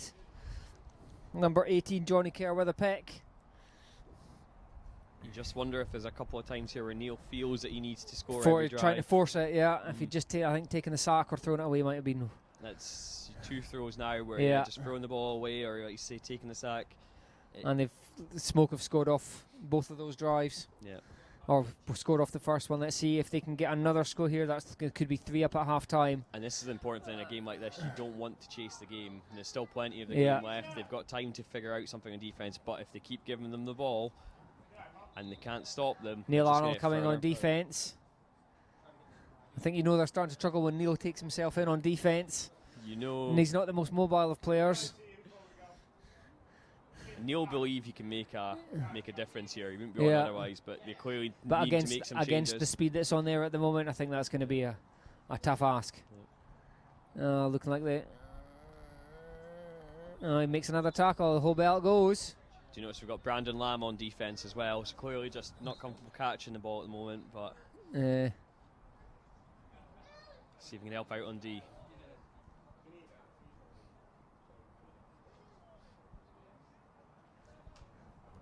Score is 26-13 currently, but Smoke driving and looking to try and get another score. That was 2-minute warning there.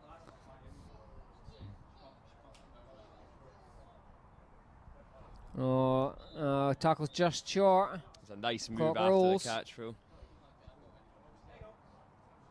We're not exactly sure of the time, but we must be getting on to. We think we were just inside the 2 minutes there. Yeah, because that's about 18 minutes we started. Yeah.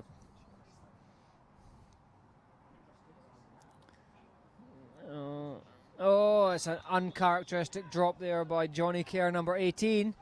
That was on 4th and short. A bit of a let-off for Carnegie. Don't know if that was designed there, but just seemed to only really be one Smoke receiver running. I think that was the plan, all standing still and looking for that quick one. And it can sometimes be effective, but yeah, right there, timing wasn't right on it. That's a bonus for Carnegie. They get away with the pick. They're going to need a bit more of that. Fraser Reid coming in late there to the huddle. He's going to jump in at centre.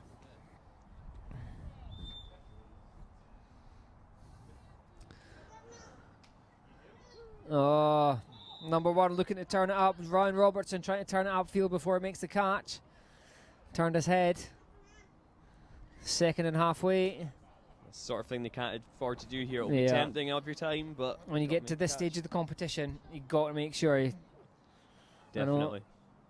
He was gone. It was probably about 5 yards he might have made there. But the difference there, it just gives the space for Neely at quarterback there. It means he's not right up on his goal line here against a fast blitz. Oh, it's a nice. I think that was thrown out of bounds. That's better than Carnegie sideline make the catch there while he's writing down his stats. That was Ross Dawkins on the catch there. Just unfortunately not involved in the game.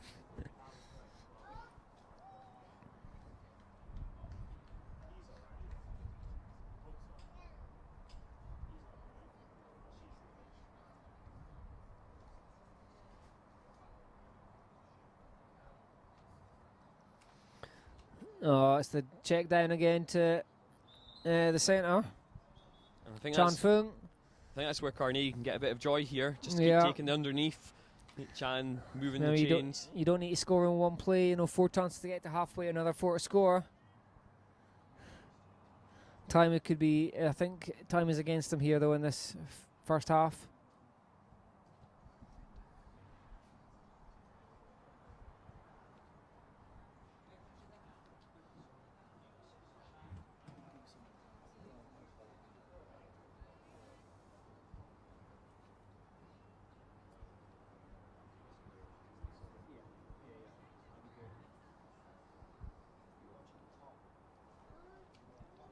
We're in timeout at the moment. Here we go. Carnegie looking to get to halfway or score. I make this third and halfway. Looking for Callum Nicholl across the front. That's the first down. The clock will stop. Yeah, he's got the first down. Good pick up there. That was actually 4th down there, so a very important play.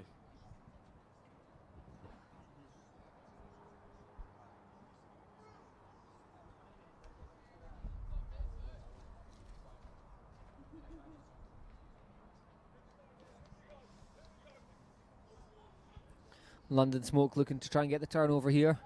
Put the game away. Oh, nice little backhand dump off. Good tackle though. Nice play, but tackled inbounds. Clock's running.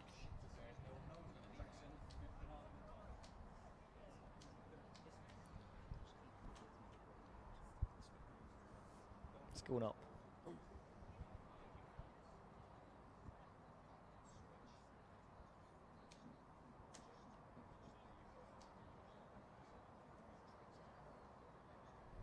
Given that half the teams in the league are actually here in Sheffield today, we've got a good number of people watching at home today. Oh, that's an unfortunate drop.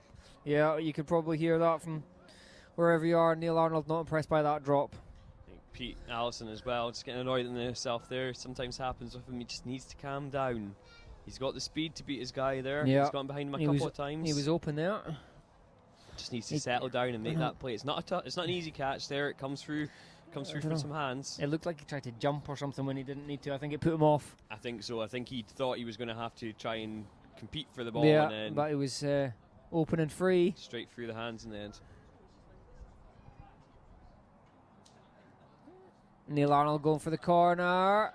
Oh, and Carnegie looking for the flag, but no flag there. He just seemed to stop. That's Stuart Anderson on the route there. Just it looked like he was. There was a bit of hands down, but he did seem to stop on it, and he just keep going. It didn't look like much contact from here.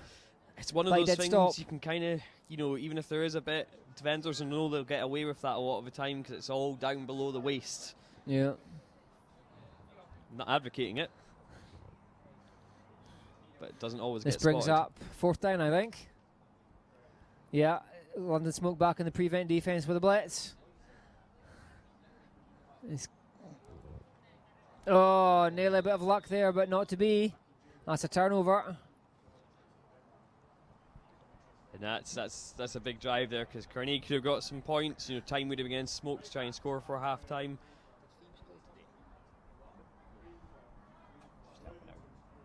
Because she's listed on the roster. She's eligible. Yeah, I don't know. So, question now is, can Smoke score for half time? I think if they score for half time, then it's an absolute mountain to climb for going to be Carnegie. 3 scores. Carnegie will start with the ball in the second half, though. So, they've got a chance to turn it around here. It's not all lost for them yet. Wind seems to be picking up a bit. Not sure which direction it's blowing. In favour of the London Smoke, I think. Neil Arnold with a missed tackle there. That was interesting use there. Chris Merlet's there on the catch. It's interesting use of the running back there. They had the running back in, that immediately had Carnegie put 2 defenders right up on the line, but running back just stood. They didn't use him. They just used it to draw that coverage up and open up the space behind. They show a lot of experience for such a rookie team, or rookie in flag, but they've been playing in the Mammoth Leagues in London for donkey's years and winning that many a time. Yeah, I just saw this week. It was their 25th season they just finished, so lots of experience going on. Oh, it's the interception. Brandon Lamb on it, and it's a big play. Yeah. And he gets a good return on it as well. So, don't know how long's left, but this could be a chance. No, that's half. Half time. So we've got London Smoke 26, Carnegie 13 at the half. An excellent stop by Carnegie by Lamb there at the end. That's a little victory for them, but it could go a long way for the rest of the game. Big play to stop the score there.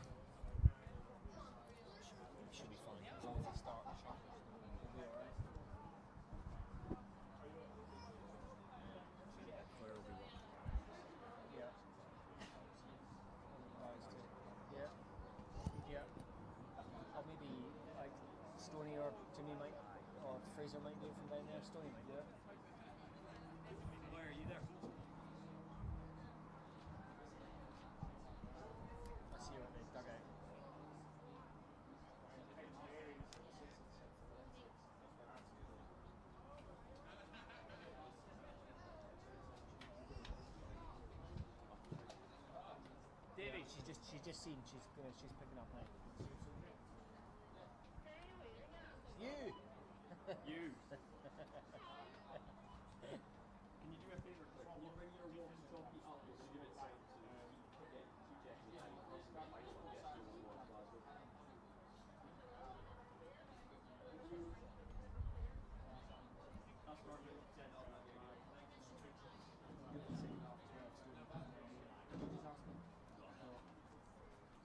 So second half about to start here. Smoke up 26-13. Yeah.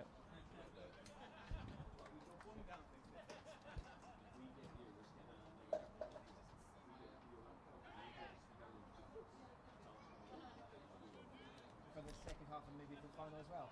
That'd be really helpful. Thank you very much. So we're just coming back out for the second half here. Neil, what do you think Carnegie can do to get back in the game here? To be honest, I think this game's already finished. If Carnegie get this back, I'll be very surprised. I think the London Smoke have just got too many weapons that they can turn to. They've got several gears that they can go to. I think it's going to be a case of they're going to have to generate some turnovers. I think they have to score on this drive. Definitely. But it wouldn't be the first time I was wrong. And the Smokes to set for, especially Charlie Lynn's very clever team. They'll milk the clock Absolutely. if they need to this half.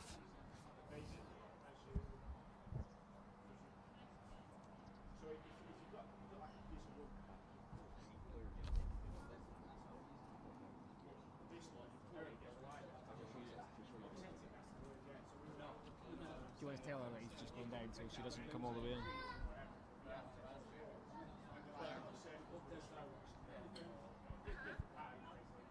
I've just sent Tom down. He's going to come and take the spare walkie-talkie, so we're just going to meet you, okay?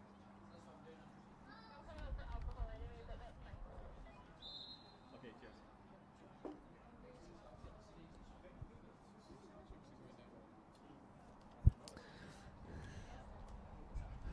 Carnegie struggling to move the ball in this first drive of the second half. And this is such an important drive for them. I know there's a whole half football left, but time will start to slip away if they don't get a score here.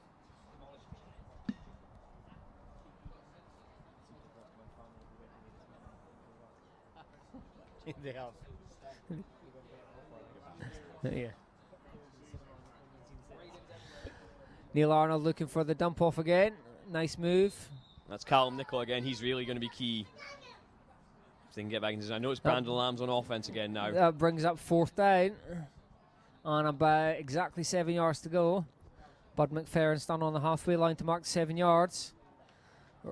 Smoke rotating players again.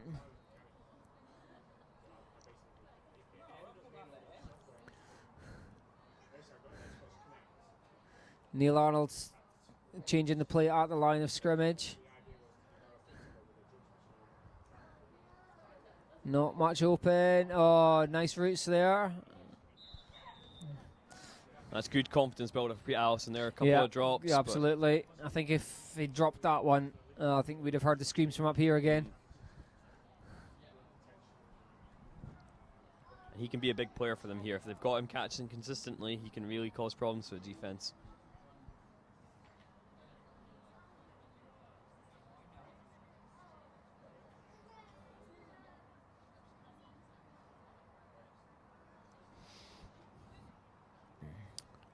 Spot pass this time. Oh. Brandon Lamb, first catch of the game, I think, after just coming in for offense for the first time on this drive. I think you said he picked up an injury earlier in the day. Yeah, I saw him getting his hand taped earlier by the medical crew, so clearly not 100%, otherwise I think you would have seen him out on the field from the start here. Thankfully, we've had very few injuries today. A few minor injuries. One visit to the hospital by Grant Elliott from the Aberdeen Oilcats from the first game, but given the all clear within half an hour at the hospital. Yeah, the good news is Gary's broken his collarbone 2 times. I said Grant, didn't I? Yeah. I meant Gary. He's broken his collarbone 2 times, so when he went down fit again today, we did fear the worst, but the good news is he's been told it's soft tissue damage, so... If it's going to happen at any time, now's a good time to get fixed again for next year. Yeah. Neil Arnold looking to try to drive the ball in.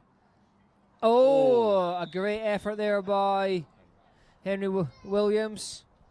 That would have been on the dive. Pick. That would have been a great pick in the end zone, but not to be.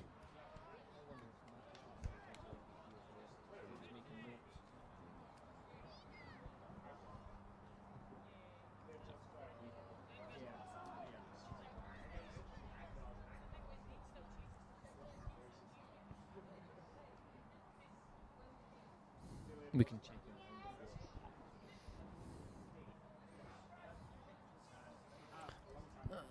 That's got to be in. Yeah, they needed that one. Nice pump fake from Neil Arnold there as well. That makes the score 26-19 to the Smoke now, with the extra point still to come. Carnegie doing enough just to hang around here if they can get some big plays. Scoring on the first drive of the half. Oh, and is he in? And score is good. Neil that makes the score 26-21 now. Sorry, 26-20.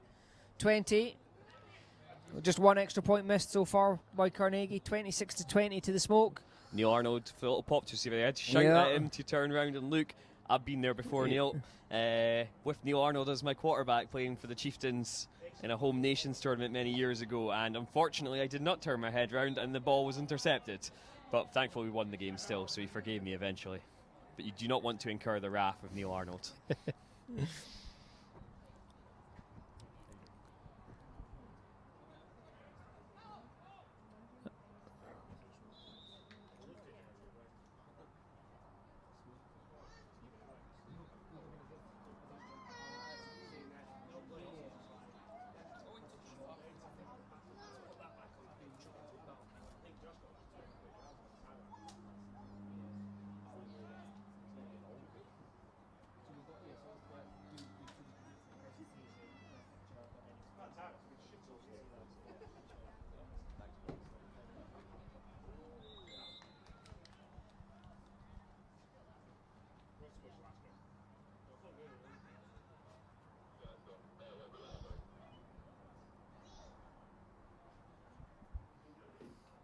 London Smoke looking to get 2 scores up again, currently 6 points up, driving towards the halfway line.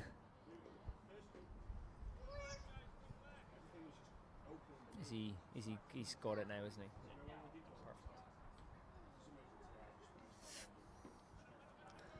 Oh, lots of time. Oh, wide open there. Johnny Kerr again, number 5. Sorry, Henry Williams, rather. Charlie Williams finding his brother Henry. They have got so many weapons. Yeah, you've almost got to pick your poison against them sometimes. There are an awful lot of people walking around here with glasses of beer. Not one person yet has come up and offered us one.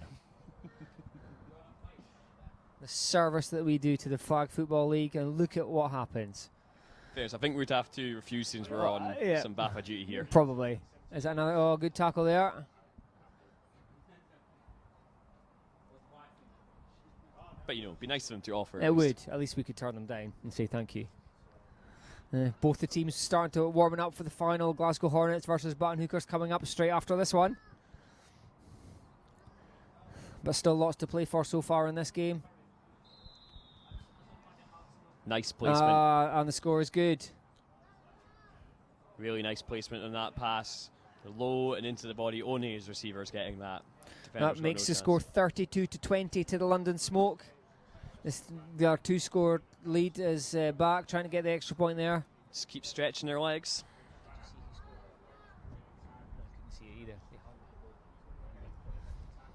Oh, yeah, he gets it on the second attempt. That's Johnny Kerr on the XP. 7, 6, 7. That makes the score 33-20 to the London Smoke. It's that 2-score lead that they've had from early in the game after that early Neil Arnold interception. Once after that drive, they've managed to retain that 2-score lead. That's what it goes back to at the moment. You know, I think Neil might be cursing himself for that one. Again, I think they have to score in this drive to have any chance of getting back into this. Remember, Carnegie did get that interception in the end zone at the end of the first half. They did. It's so London Smoke not without their problems. Dump off to the centre again. Certainly, I think you've got to commend Carnegie. They're not giving Smoke all their way, but they're going to need to find a little bit more resistance just to be able to try and draw this level here. The fear is to just run out of time before they can.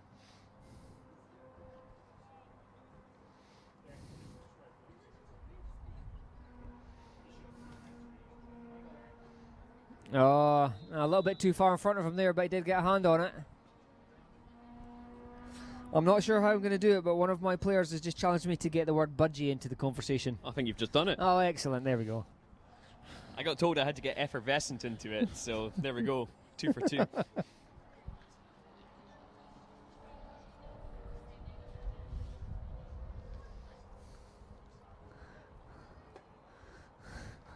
I was going to say something about budgies and smugglers, but that's not an image I think we want to go to. It's not. I think we avoid no, that. Yeah. This is a family show, after all. I don't think we've got an age rating at the moment on the live feed, so let's keep it PG, people.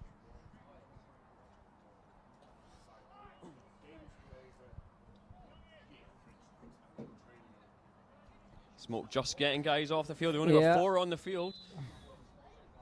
So Smoke lined up with 6, realised just for the snap, and unfortunately 2 ran off. They got off, but it left him with only 4 on the field there. Don't think it would have made much difference on that dump off. Carnegie getting the first down there on the short play, brings up 1st and goal. I think possibly just the situation there was unfortunate, because if Carnegie had the deep play dialed up, they could well have got a cheap score there, but then they'll take the 1st down, keeps it moving.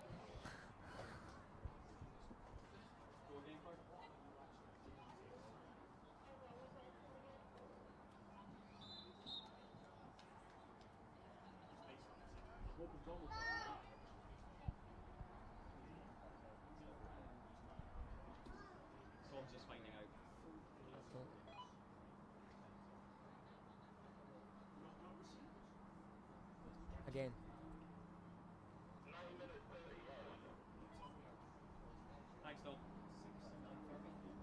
We're 9 minutes 30 left in this second half here.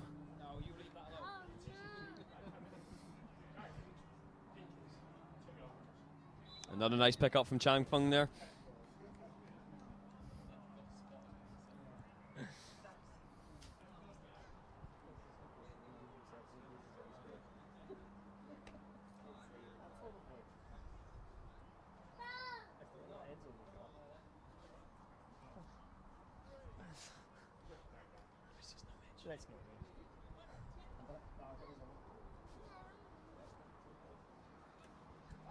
Oh, Good catch there.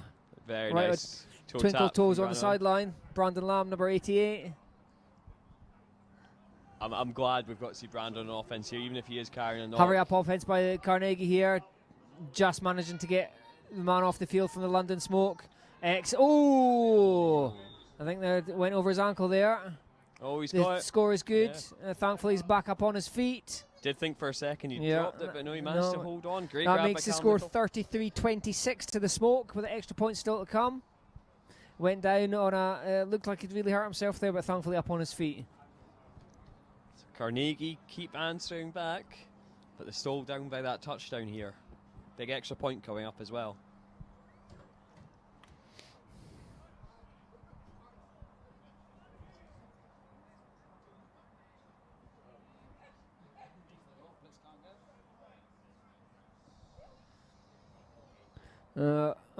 Straight through his hands. Getting close to 7 seconds. Neil had to get rid of that one. You know what, there was some good work from the Carnegie receivers there, rotating round, trying to work space, but unfortunately just couldn't quite complete the pass. That makes it a 7-point game. It keeps it at Smoke 33, Carnegie 26. I reckon there must be about 7 minutes left now. We were at 9:30. About And I think if Carnegie are going to get a big play, it needs to be now. yeah. Because pretty soon Smoker If just they going to get keep... those two scores up again, Yeah. it's going to Smoker be just going to play it careful. Now is a chance to get a big play. I'd watch Henry from the slot here. Spread formation. Oh, turned his head before he started running again. Number 18 there, Johnny Kerr, team manager for the London Smoke.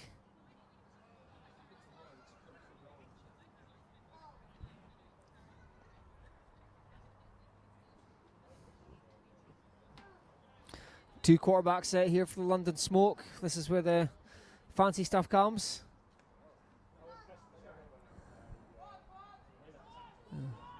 He's got some fancy footwork. He's still, good tackle there. Just manages to pull the flag out. I wonder if the flag actually fell out I there. think he might have just got enough on it. Yeah. That looked dangerous there. That looked like Charlie could break that whole length of field there. Quick early decision to run on it because he saw the pressure coming in. And if I'm London, I'm going more of those plays at the moment. Absolutely. Keep it nice and safe. Yeah.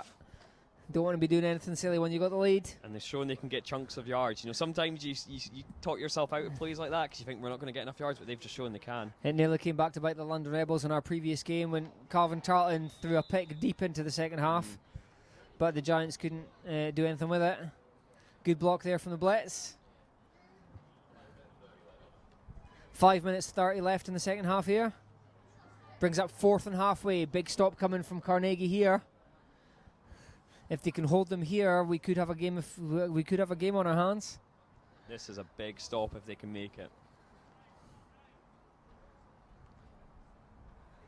I'm looking at Neil Arnold here. His record on the line.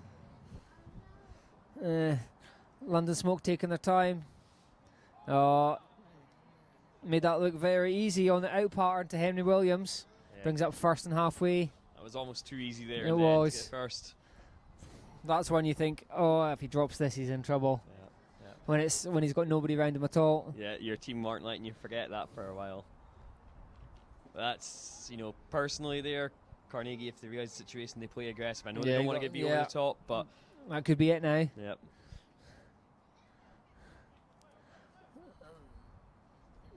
Good tackle again by number 55, Callum Nicol, down the middle. And obviously it's easy for us to sit up here watching the game and make these decisions, but... Best view in the house up here. It's a great view.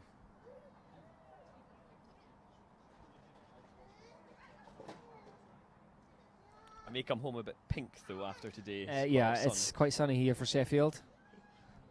Not known as the most sunny place in the world, but sun's come out today for us. Absolutely. All we've got is a bit of a wind. Good tackle short, about 2 or 3 yards short there. There is a bit of wind, but it doesn't seem to be enough to really affect. No, not at all. Much today. Even on the pitches up the hill, I think the trees kept the wind down enough that it didn't make much of a difference. It's been the pitch, given how dry it's been, the pitches, all the pitches today have been excellent condition. Hats off to Sheffield Hallam University Sports ground staff for preparing the ground so well for us. London Smoke looking for and the score is good. Another pass to Henry Williams from his brother Charlie there. Just squeezed it in there. It's the Williams makes the score 39-26 to the London Smoke. It's that 2-score lead back. We must be inside about 4 minutes now. Carnegie looking in trouble again. They need a quick score, and then they need to hope something special happens. There's only that single end of the half interception that they've had. They haven't managed to stop London Smoke otherwise. Charlie changing the play at the line of scrimmage, it looks like. Oh, no, incomplete that time. Nice that pressure keeps the from score Brandon 39-26. It's a 2-score game.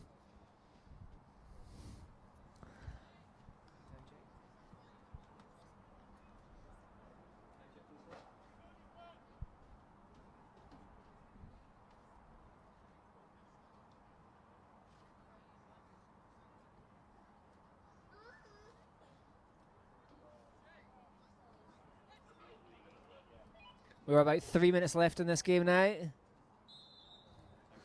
Number 1, Ryan Robertson on the run there. I think they're going to have to go no hurry-up offense.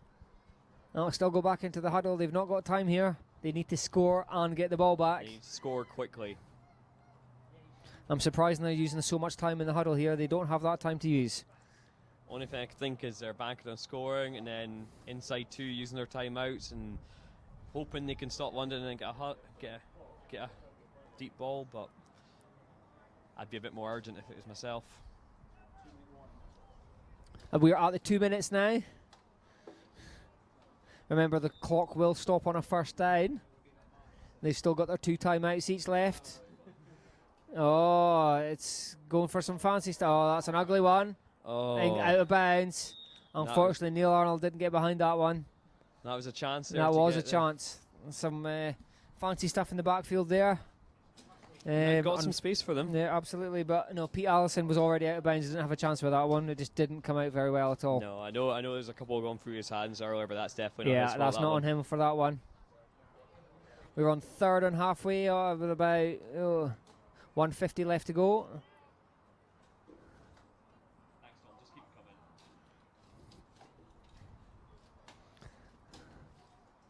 Neil Arnold on the reception.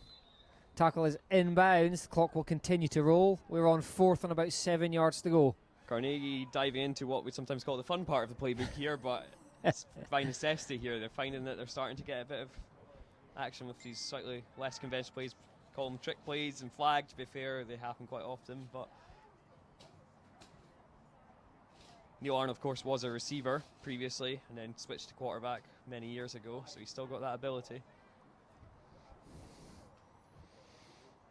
Going for some fancy stuff again. Going long. It's going long. Oh, he's got it. And he's going to score. Yeah, are they going to get it? Let's see for the signal. Yes. Clock will stop. Did wonder if there's a hint of a push off there. But I'm not sure. I think they were both going for the same ball. That makes the score 39-32 with the extra points still to come. This game is 1:09 left in this game. This should be an untimed play. This is not over yet.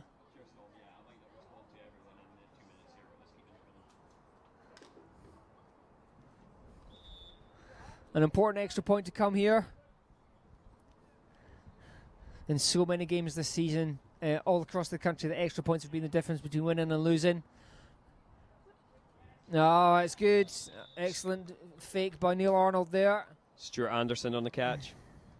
Or Tree, as they That call him. makes it a 6-point game. That's now 39-33 to the London Smoke by our estimation.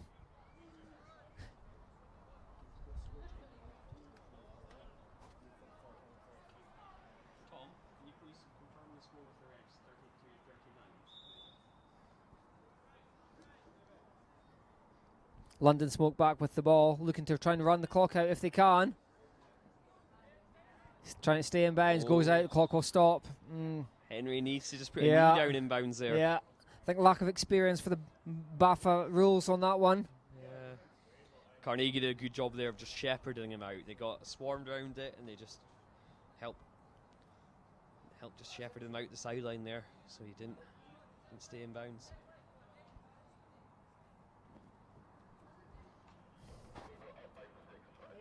Yeah, that's right. That's fine.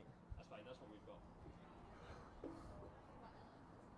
got. Oh, number 18 makes the reception, but then fumbles it. The clock will stop. The first down. Clock will stop on the first down. That's number 18, Johnny Kerr again.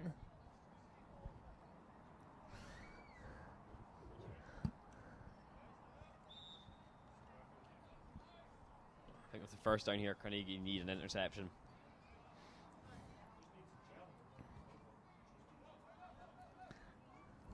Running around to look to stay in bounds.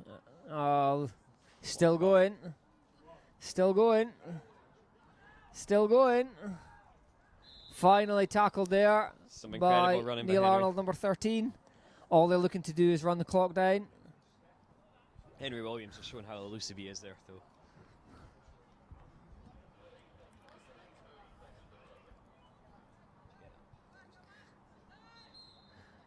Carnegie taking the first of their 2 timeouts.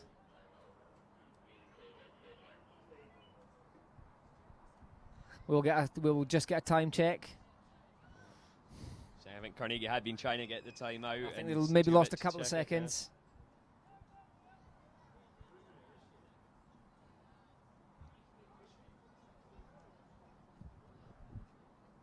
As a reminder, it's a 6-point game. London Smoke 39, Carnegie 33. We have got 22 seconds left in the game. That's 2 seconds left in this game. London Smoke still with the ball. All they're looking to do is do nothing silly. And they win this one. I think it's going to be pitch to Henry again. Go for the run and play. Looking to run the clock out. I think Carnegie... I think Carnegie's going to let them... I think they might... Carnegie used their second timeout. That puts us probably down to about maybe 15 seconds approximately. 13 seconds left on the clock. We will just get a third down, I think.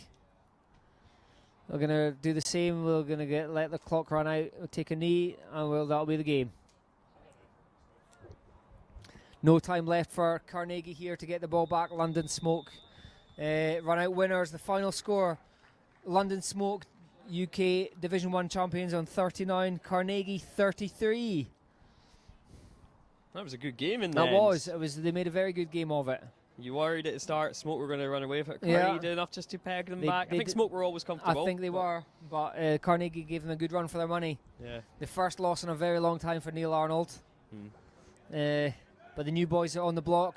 They're going to be tearing it up in SSE Prem next year. It'll be very interesting to see what happens down there. It's going to be good to see both these teams in the Premier Division, but Smoke especially, I think, they're ones to watch for next year. Absolutely. So we're going to have a quick turnaround. We'll get our final Baker Street Button Hookers versus Glasgow Hornets for the BAFA Flag Football Premier title. We're just going to go quiet while we get everything set up. We'll be back in 2 minutes.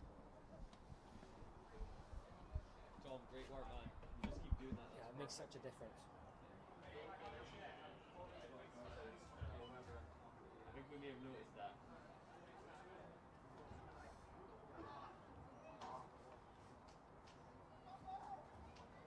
Dom, do not let them get the walkie-talkie, please.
So we've got the captains in here for the coin toss. Start of our 2018 BAFA Premier Division final.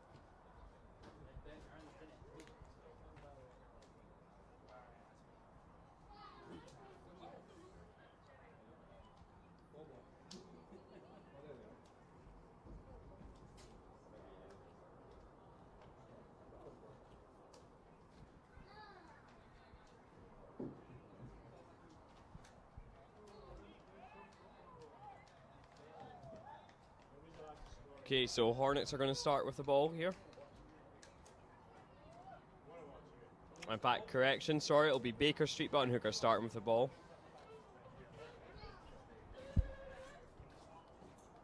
Guys, typical, please don't mess around with the walkie-talkie, so you keep it clear, okay? Yeah, exactly. There you go. You got your kids, have you? Just don't let the Aberdeen guys hear.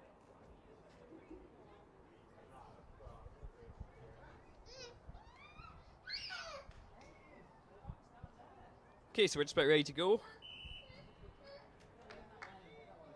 And Vince Mackey leading the Button Hookers.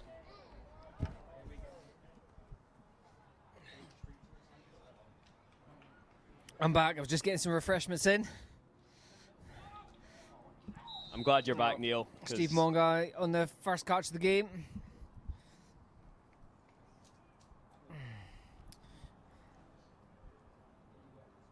Glasgow Hornets, who went the only team to go unbeaten in the Premier Divisions this year, against the Hookers, who only lost one game against the Rebels in the first week of the season. This shapes up to be a really good final, Neil. A smart play there. Just short there. Take the knee just before half.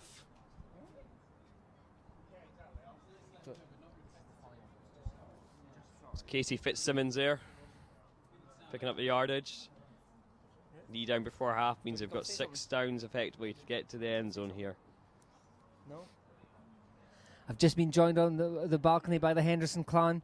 Ewan Henderson, future Great Britain quarterback. He's just started playing with the South Coast Spitfires down in Southampton.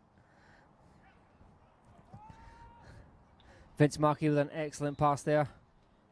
I think just before we're going further, Neil, we should say a big thank you to Neil here, because Neil has actually taken time out of his family holiday to bring the whole family along to help out today. So big thanks for that, Neil. That's all right. I'm sure I'll pay for it later.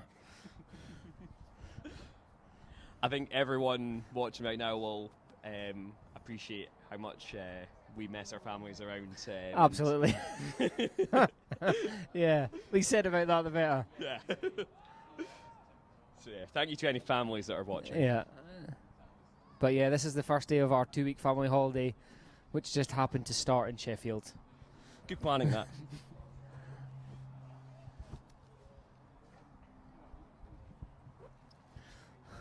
Button Hookers moving the ball quite easily so far in this first half of the final.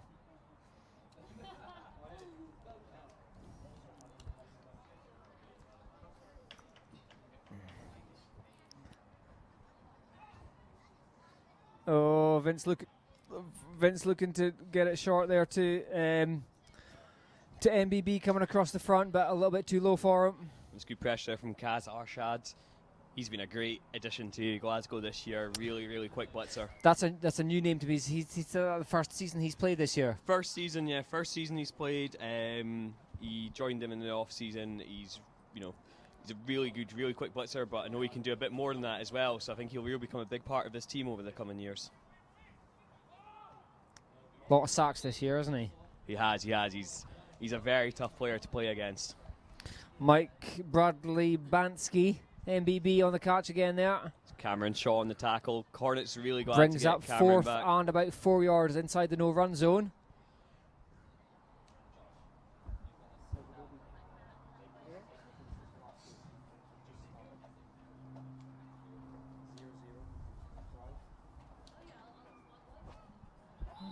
Steve Mongai with the catch there.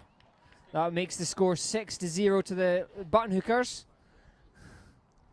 And that was big for the Button Hookers to get a good start there. Both games they've played so far today, They struggled a little bit in the first few drives, and it's good for them to get a good start here.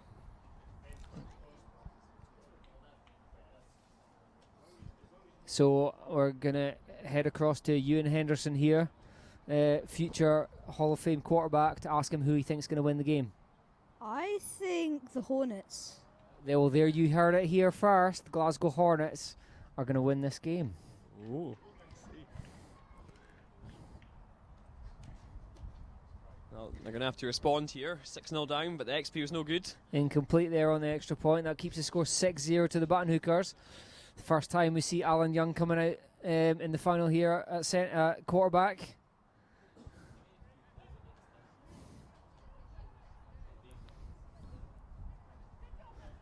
Look at those hips go.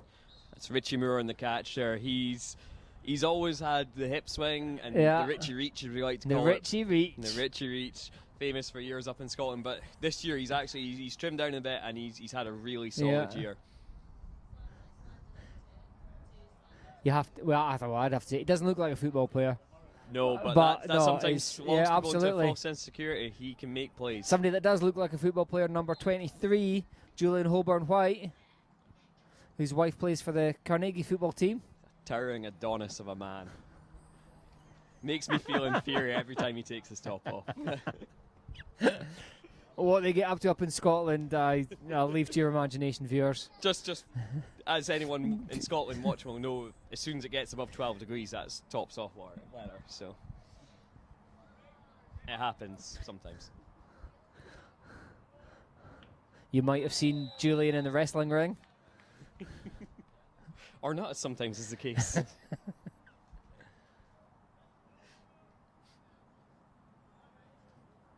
So that's Craig Murray there, just short of the first down. Craig came across from Dunbeff Dragons. Brings up 4th and 1. He's been a nice addition to Hornets roster, working in more and more over the season. Nicky Farrell gets the first down. Nice easy pick up there. Just not got the first else. down. Doesn't need any more than that. There's Ryan Loftus on the tackle there. Yeah, Ryan known for being quite vocal on both sides of the ball. I know if they start to go behind, you'll soon be able to hear him. He's a big player for the Button Two Hookers. running backs in for the Hornets. This time. Nicky on the wide. Another excellent tackle by Ryan Loftus down the sideline. It's interesting formation shown by the Hornets there. Something a bit different, that sort of thing you usually see. I formation with a man in motion on the flare out. It just gives the defense that little bit extra to think about. It's number 14, Chris Rowland, blitzing for the Button Hookers. Yes. Not a player I've seen much of this year. New to the team. Julian with the catch there across the middle. We've got just over 13 minutes remaining in the half here.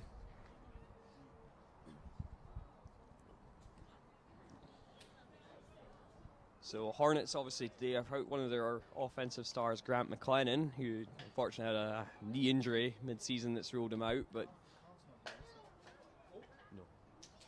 yeah, Button Hookers missing one of their best receivers, the very tall Carl Jabo today.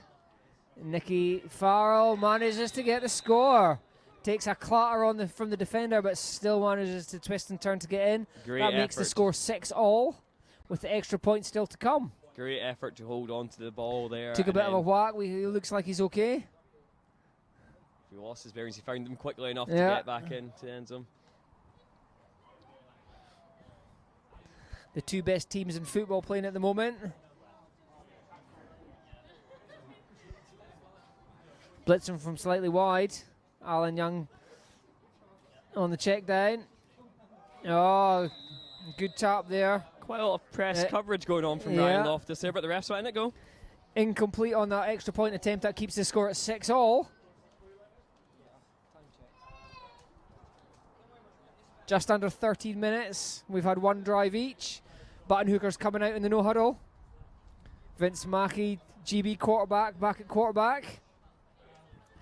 Oh, here we little underarm pass there. Excellent tackle by Andrew Gibson, number 47 in the middle of the defense. Nice little play there to get some yards, but It's a play that a lot of teams run that play or a variation of it, and Gibson's seen it before. So it's number 88 for the Button Hookers. Ray Taylor showing off some interesting attire. Do you think if you got his shorts today? Quite possibly. Well, that's what they do at PE at school. They make you play in your pants. Yep. So quite glad it's not quite pants. Might be a flag for that.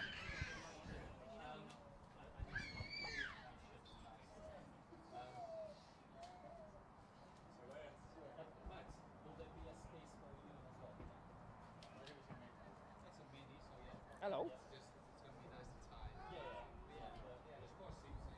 Hello. Just word on Ray Taylor, they're really good athlete. Ex-long jumper, NCAA long jumper. Didn't know that. You learn every day's a school day. I believe it was Florida State Seminoles, but apologies to Ray if I've got that wrong. Steve Mongai on the crossing route there brings up first down to the Hookers. Going no huddle again. Careful, move back. Watch out, Eunice.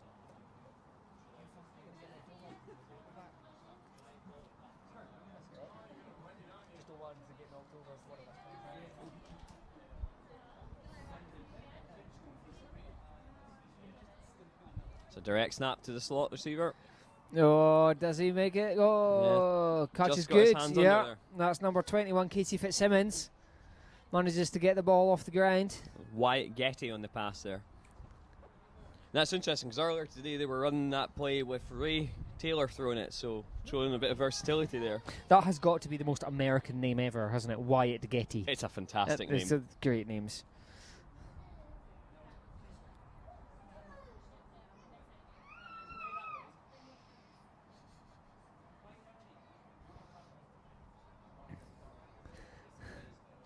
Two tight ends for Vince Mackey here. We're going back corner right. Oh, they made that look very, very easy. And that was Wyatt Getty on the catch Yeah. there as well. That makes the score 12 points to 6 to the Button Hookers now. Extra points still to come. Going for 2 this time. Button Hookers going for 2. Vince likes to do this. He always likes to be really does. multiples of Very 7 aggressive. ahead. Often goes for 2 points early in the game. When you've got receivers like they have and an arm like he has. You know you can do Yeah, it. exactly. Incomplete that time though. Great play there from Cameron Shaw. That keeps the score at 12 points to 6 to the Baker Street Button Hookers. So Cameron Shaw is a guy who missed a lot of the season with injury, had a bad injury, but he's back, and I know the Hornets are so glad to have him back.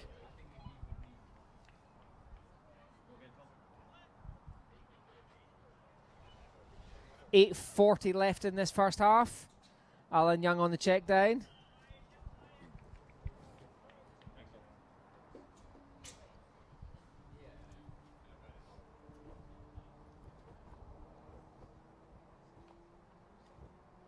So Ewan, what's your favourite thing about playing flag football?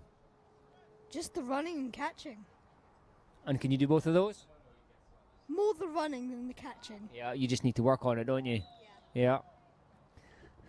Julian Holborn-White there on the catch. So what team do you play for, Ewan? The South Coast Spitfires. And how's your season been? It's been very good. And have you played much? Yes, I have. Good. Alan Young going long. Good couple of yards overthrown there. It's Tom Jeffrey trying to get on the end of it. Tom, lightning quick receiver, but just not quite quick enough to get on the end of that bomb. So you and I understand the Spitfires are quite a new team.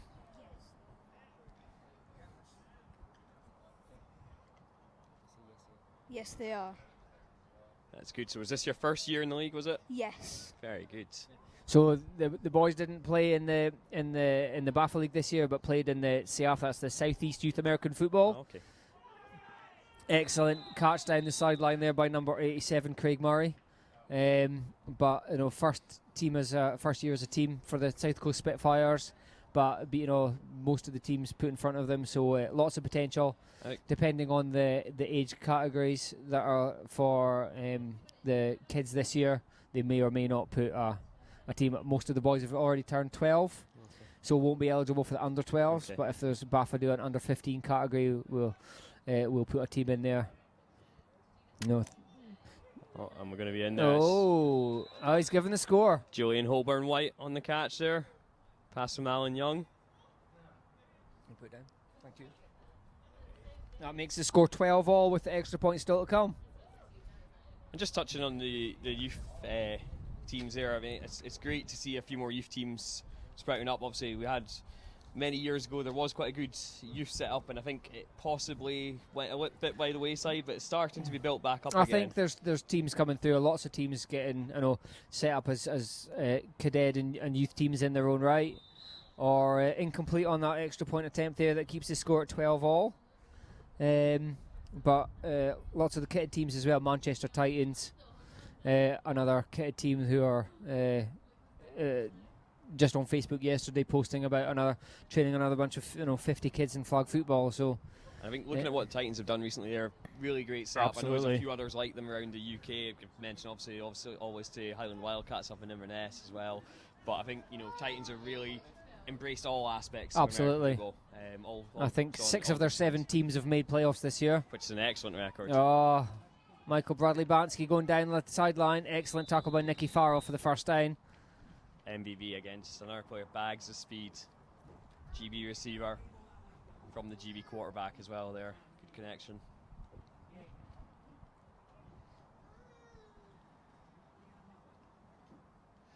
So as a reminder, the plate competition of relegation battle will be in Manchester on Sunday the 16th of September.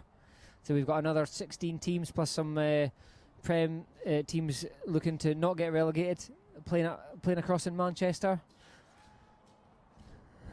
Out the back on that long pass there by Vince Mackey. And that's going to be really interesting. I mean, it's something that we've not had before in the UK. It's going to be really interesting seeing teams playing to avoid relegation, teams playing to get promoted. It could be a very exciting weekend. Absolutely, it's something that the committee and the league were really keen on, to get post-season football for as many teams as possible. And there's lots of excitement for those plates, and in particular the for the first time, obviously this is the first year we've had the Prem and Div 1. We've got no relegation playoffs, so a lot to play for those 4 teams. And as a player, it's fun. You like to have the postseason, not just because it extends your season a little bit and you get a bit of a longer trip, but you get to play different teams. And that's the thing, we play the same teams over and over. It's so good to play different teams. Very different ways of playing in different parts of the country. Definitely. Button Hookers knocking on the door here again. And a lovely pass there from Vince Mackey to Mike Brandley-Bansky. And Button Hookers take the lead again. Neil, I think this could be a case of who's the last person to score. I think you could be right. It's back and 4.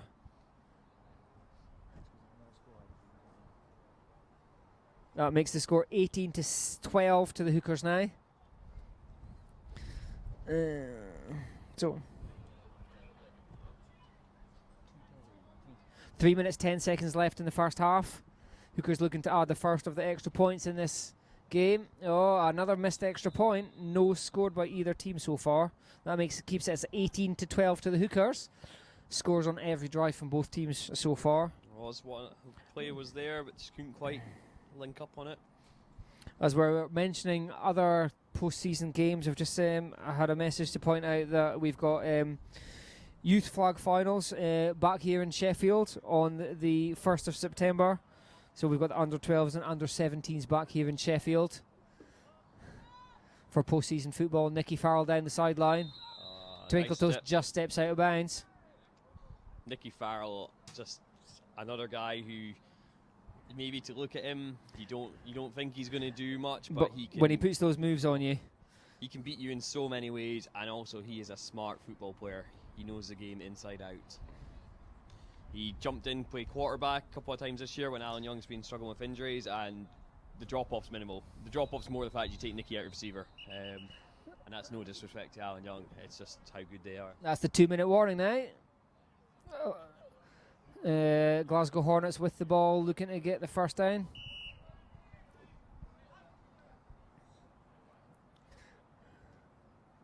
Oh, Richie down the sideline. He's going to get there. Oh, and he does. That is Richie Moore. That's a Richie Moore special, that one. That is. Quick dump off from Alan Young. That makes the score 18 points, all with an extra point to come. I think we said that this game is going to come down to extra points. And it's interesting here because Glasgow's got the ball first after half.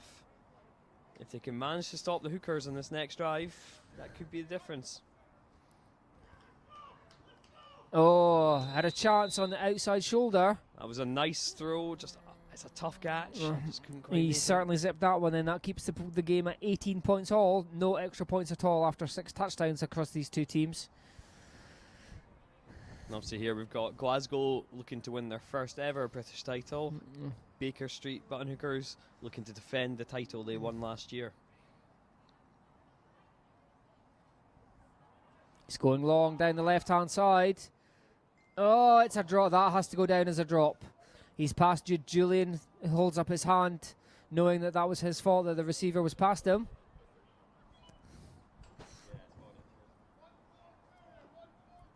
Yeah, it's a tough one when you're at full pelt there, just to try and get on the end of it, but just couldn't quite drag it in.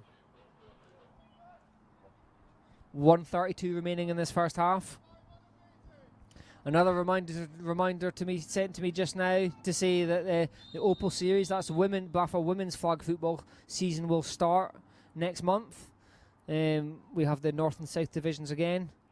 Game day's already set. A good number of teams in again this year. For the first time, the women will be like we do in the mixed league, refereeing their own games throughout the season, with ideally getting BAFA in for finals day like we have today. And we're rotating some hosts of game days as well. Absolutely, for the first time, so those core costs will be shared out, so hopefully less travel around to those central venues, particularly as it starts to get dark as well. Yeah. Casey Fitzsimmons down the sideline, excellent catch. And Opal, obviously, and women's football in general is something that is really growing. And again, it's great to see more teams popping up here. Obviously, there's a number of established teams in the women's Opal Series. Teams up and down the country, from Portsmouth in the north to East Kilbride up in Scotland. A number of these Hornets players helped coach. Absolutely, but the Black Widows, the team run by GB Women's head coach Andrew Gambrell, is still looking for players. So if anybody's interested, you can find them on Facebook and ping Andrew a message there. You know, if your team's not entered in Opal, they will pick up any players that want to play. That's a great opportunity for people, because obviously we've got the mixed league here that we're watching, and there are more growing amount of females in the league, which is excellent to see. But some of them, sometimes you don't have you have a team that doesn't have enough players to quite make a full women's team and commit to it just yet. But they're players that are great players and make a difference. Absolutely, so and getting them along to be able to play in Opal is excellent. And any experience is good experience. 55 seconds left in this first half. We are on. I couldn't see if it was second or third down there. We'll confirm that in a second.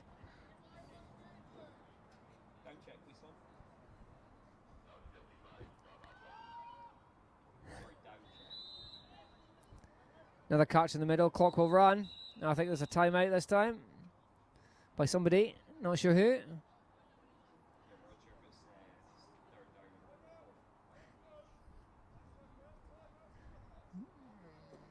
That's the first timeout taken in the half.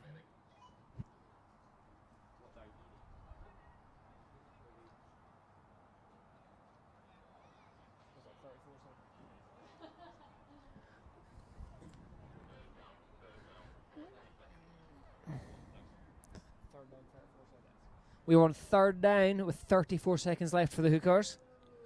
Big stop for Glasgow here if they can make it. Likewise, Hookers want to go in, score up to half. As a reminder, the score is 18-all, no extra points so far. Spread formation, blitz is still coming, as it does on every play. Looking for MBB. Julian Holborn-White on the tackle. Keeps the clock running. No, called timeout. Another timeout taken.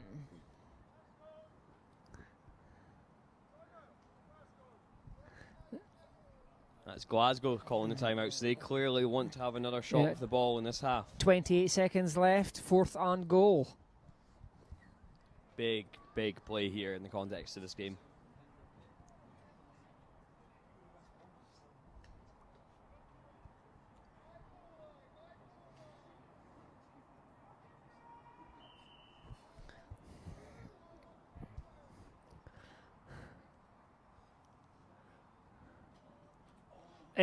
And does he get it on the second attempt? He does.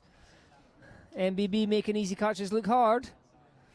That could be a very big moment. That's an important score. That makes the score 24-18 to the Button Hookers.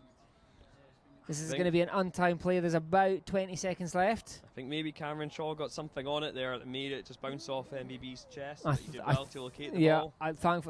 Thankfully for him, it went straight up in the air. I thought it might have been going just out the back of the end zone, but good concentration from Mike. Just fell quite nicely for the Hookers there. Bunch formation from the Hookers on the extra point. Can a team finally get one in? The first extra point. Possible block in the blitzer, but that's not going to get given. That makes the score 25-18 to the Hookers. Could we got an extra point scored finally? 1 out of 7, it's not bad. It's about what the Chichester Sharks have done this year, which has been pretty rubbish. In fairness, that was about the Oilcats average as well. Yeah. Ours was so bad that our webmaster queried it as a typo when we were updating our stats. We all know what we'll be working over the winter. Yeah. I think we scored about 50 touchdowns and got 13 single extra points. Ouch. Yeah, there's not much you can see. Alan Young going long.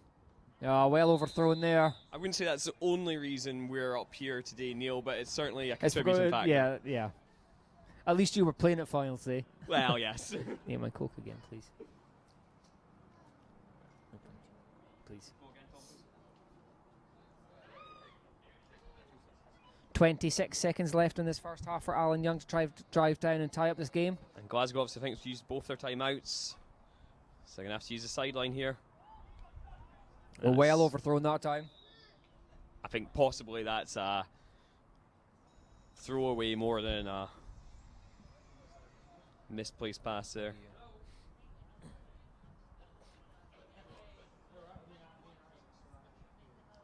21 seconds left in the half.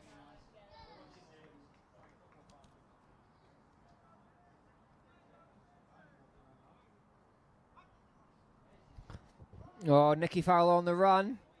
He's still. Casey Fitzsimmons with an excellent tackle. No timeouts left.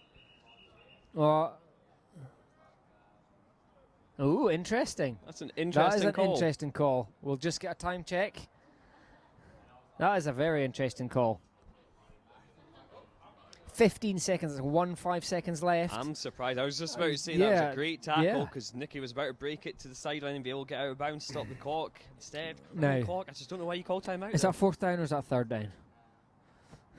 So much happening, we can't keep track.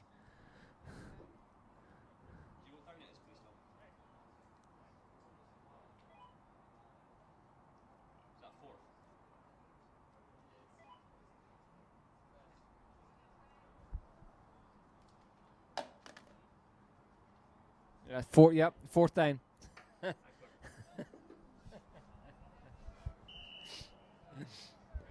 He's just speaking that fraction too early. Great play by Casey Fitzsimmons. Just manages to get around Julian Holborn-White on that one. He was just over the halfway line on the pass from Nicky Farrell. So I'd expect the Hookers try and take a shot here. Now they've got the ball back. We were questioning that timeout call, but now it looks like an excellent call, doesn't it? It looks like a genius call, especially if they go and score here. Again, maybe why we're sitting up here. Well. Not long left now in this first half. Hookers up 25-18.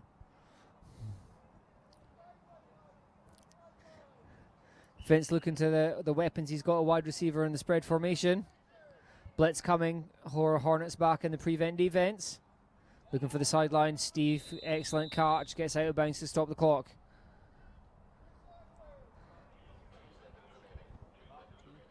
Two seconds left in this one. Vince is going to go downfield. If they got a score at this one, that is going to be a hard one to take for the Hornets. That would be a bit of a dagger blow right before half.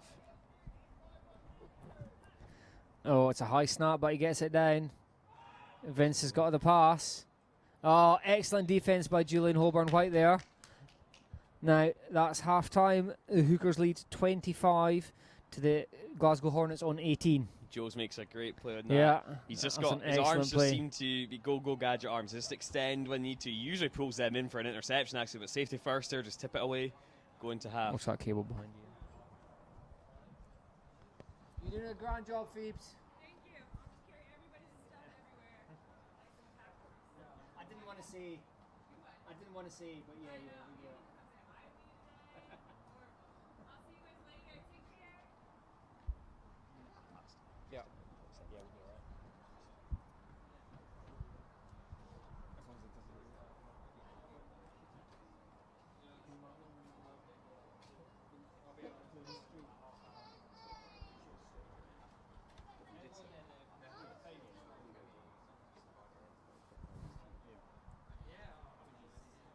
So obviously, Hookers ahead by 7 here, but Hornets will have the ball first, start the second half.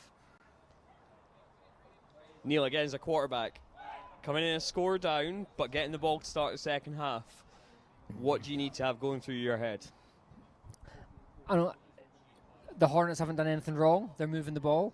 They've shown they can score against this team. Mm-hmm. I don't think they need to change anything. No, I think they just need It's to, working, like I yeah. said earlier in the early game, don't chase the game here. Exactly. I know. It's when you start to force it, that's when the mistakes happen. You try to go for that. I know you put a little bit extra zip on it, or you got a little bit too far. And this game's finally balanced. It Absolutely. could end up turning on a big play like that. So don't try and force something and end up giving away that big play. So we're just waiting on the referees right now. Start second. A little bit of a huddle in the middle.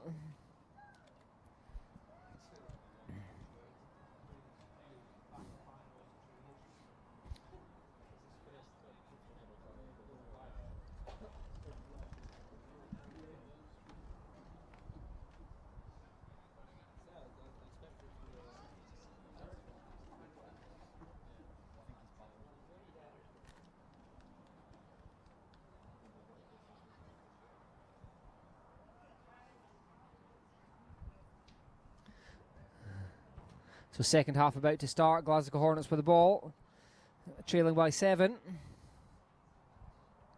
This is the season on the line here for both teams.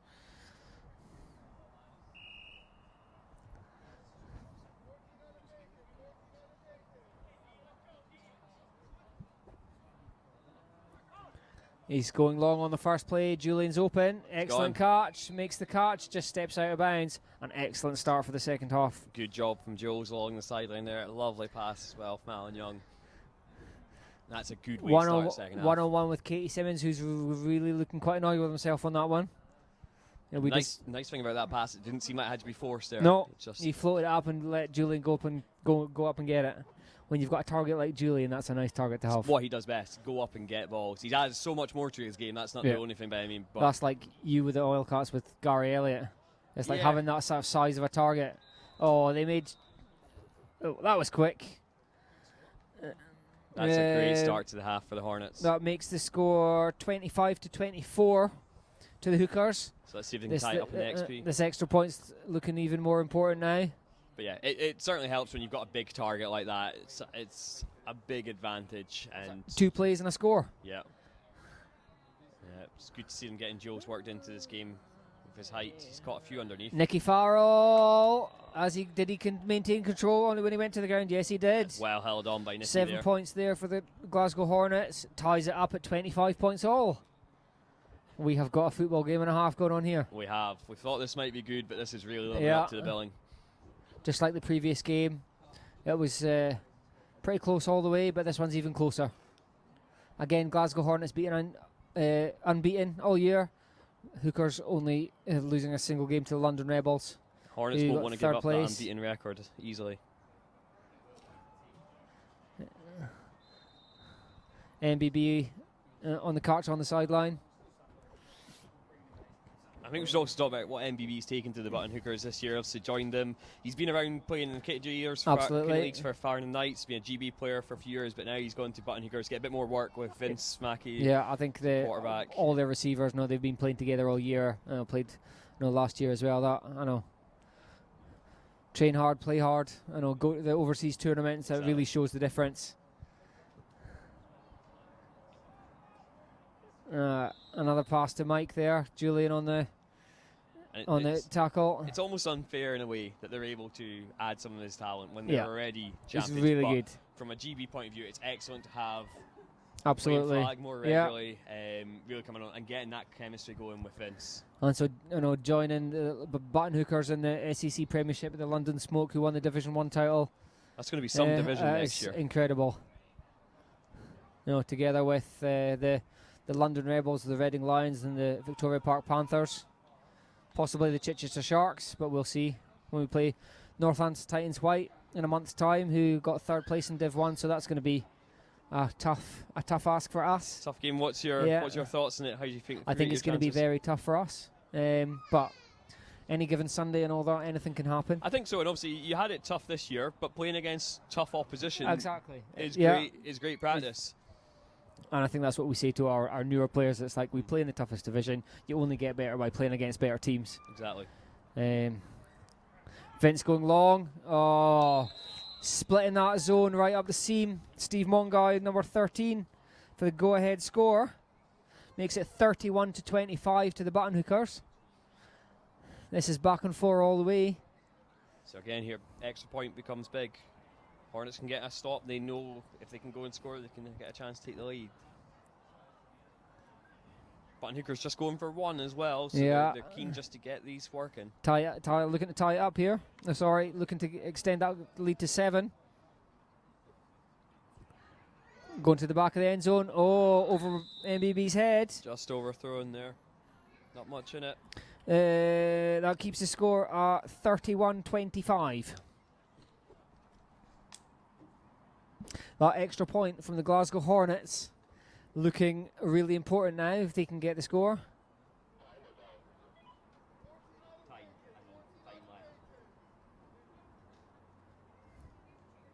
Alan Young going long again. Nicky Farrell. Oh, excellent defence. Nicky Farrell has gone down. We're going to have an injury timeout. It was a bit of a danger throw. I know Alan trusts Nicky to go up and make that play, but the defender was in really good It was on the one-on-one.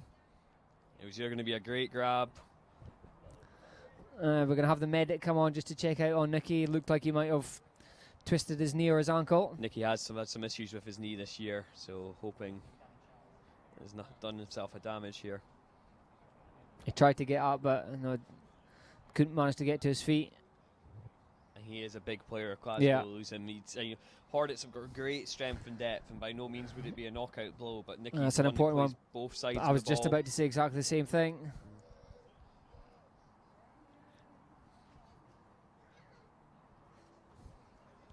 Just a quick word there, you might have just spotted in your life, you've got Callum Stepani, current Oil Cat, but he is moving to Glasgow, or he's just moved to Glasgow, so he will be a Glasgow Hornet next year, so they're going to get even deeper. And I know from coaching Callum for many years that he is going to be a fantastic addition to their team. He goes with our best wishes, but we are gutted that he is going, and especially to a division rival. A good team getting even stronger. They are. Now, a number of players looking to switch teams in the postseason. We've heard across the league, players moving for one reason or another. Yeah, and sometimes it's a case of just personal circumstances change. You move and you're elsewhere. Obviously, you hope that people don't fall out with teams and people stay in. But it is, at the end of the day, it's an amateur sport, and people are free to move should they wish. I think Nicky's still getting checked out by the medic. Hopefully, he'll be. And that is the knee that has given him bother. He tweaked it a few weeks ago. You can see the heavy strapping on it. I know how much he wanted to play today. I know he was understanding he was potentially risking another injury to it.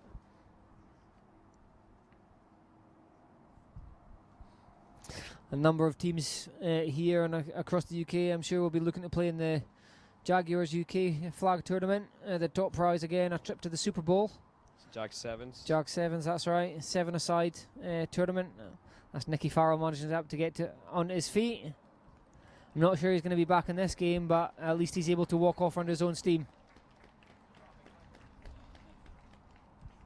And it's some prize for the Jag Sevens. That it's. I mean, obviously we saw the Mass Flag All Stars come over and win it last year. They've changed the rules this year. That it's only European players. So I know we're going to have some European teams coming over as well, but it should be an interesting competition. And even if you're put off by maybe thinking that you can't win it, go along and play against these teams because it's great experience. Again, you only get better by playing against the better teams.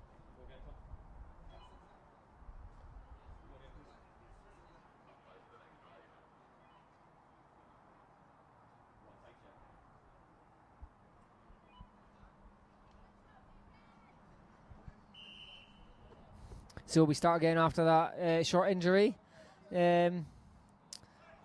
Julian Holborn-White still going. Manages to get there. I think he's going to get the first down. Just like the last time, very close. Pick up on first down for the Hornets. I think they've given it. Are we going to give it? Yes, first down there.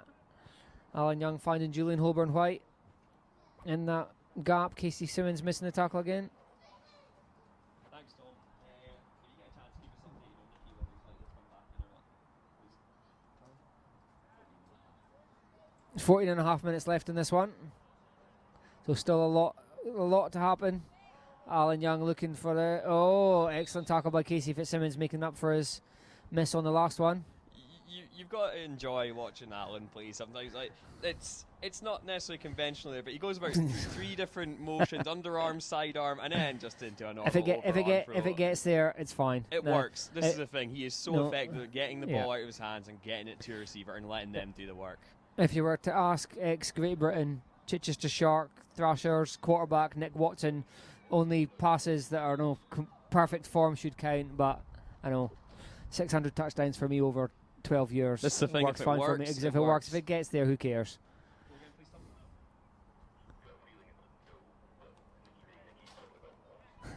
Just getting an update from our roving sideline reporter Tom Clark. At the moment, he is saying that Nicky Farrell is doubtful to return to the game. An easy touchdown for Alan Young to Julian Holborn-White there.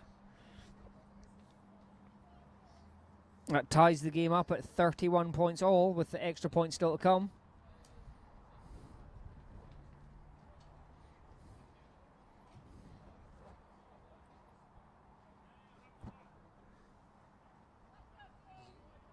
You got it. Score 31 all. Going for the extra point. Alan looking for, it's incomplete. A good stop by the defense there. We've got another injury. Is it Richie? Yeah, I think he's okay. He's off. He's on the sideline. We won't need to lose any time. Hornets have got good depth, but I think he was to drop like flies. I think he was frustrated more than injured there. That keeps the score at 31 all.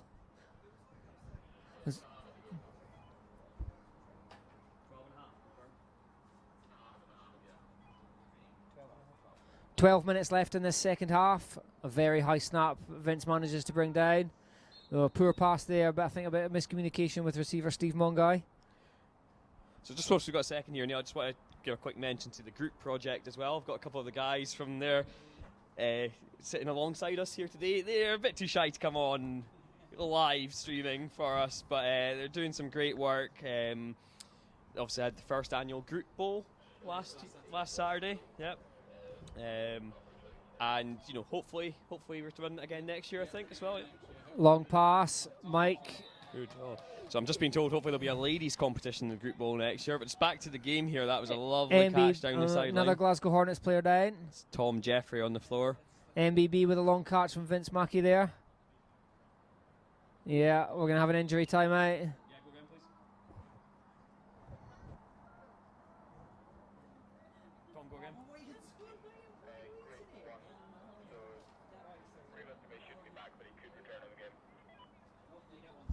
Is that Nicky, yeah?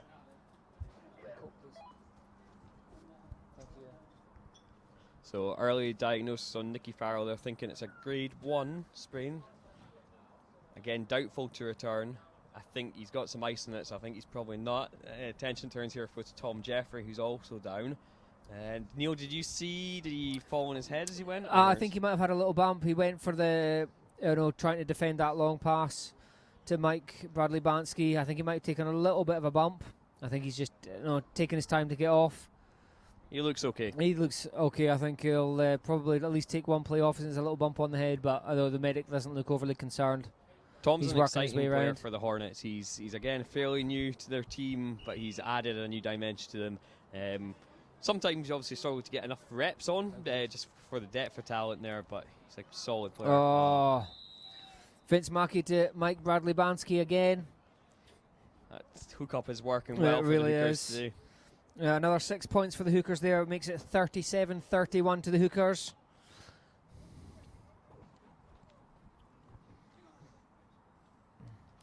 Tom Jeffries looks like he's okay on that sideline. I think he's going to be back in quite soon. That's good to see. Good to see. Yeah.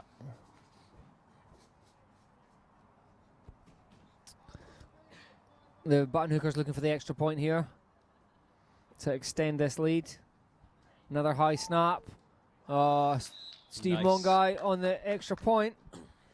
Nice play. Makes it there. a 7-point game. That's the Hookers 38. Glasgow Hornets 31 now. Hookers are getting a bit of joy with these posts and seams down the middle here of the Glasgow defence. I think with Nicky out, I think they're going to be looking for Julian Holborn-White again.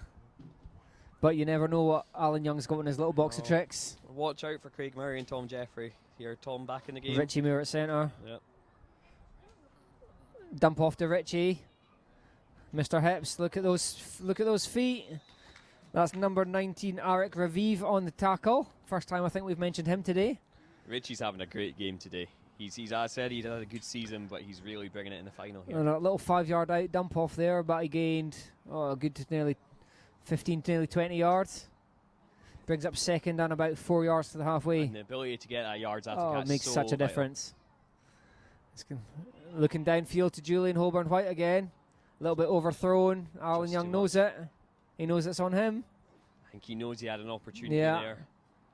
That's a matchup they're liking at the moment for Yeah. Joe's down the sideline. Against Casey Simmons. Yeah.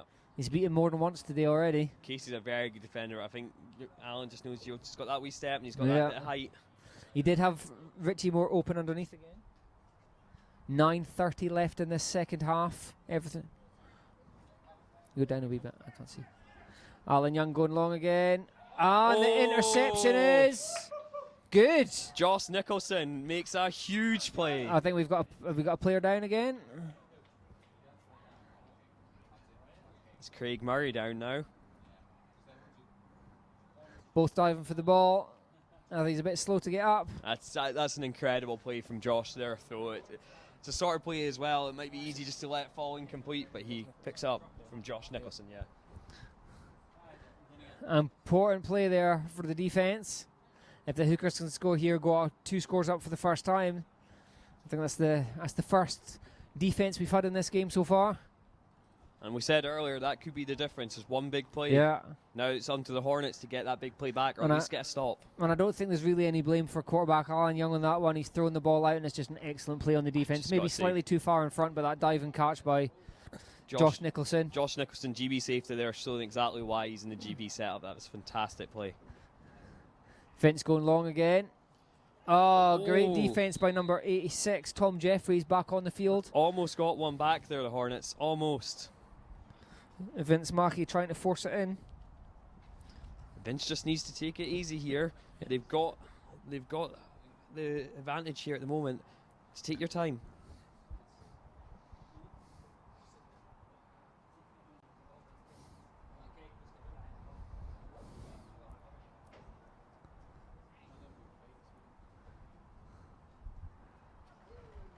Going long again. Excellent hands by Steve Mongai. Lovely grab there. Steve's now runs really crisp routes, and he's got some great hands on him as well. Makes a great grab.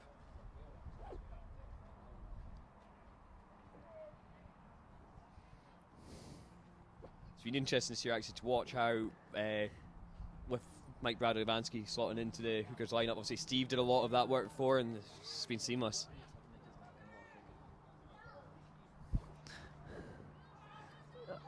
Oh, I'll put that down. Casey Fitzsimmons drop, I think. 2 hands on the ball there. Turned his head again. Tom Jeffrey getting a sniff at a pick there, but you can't blame him for not getting that one.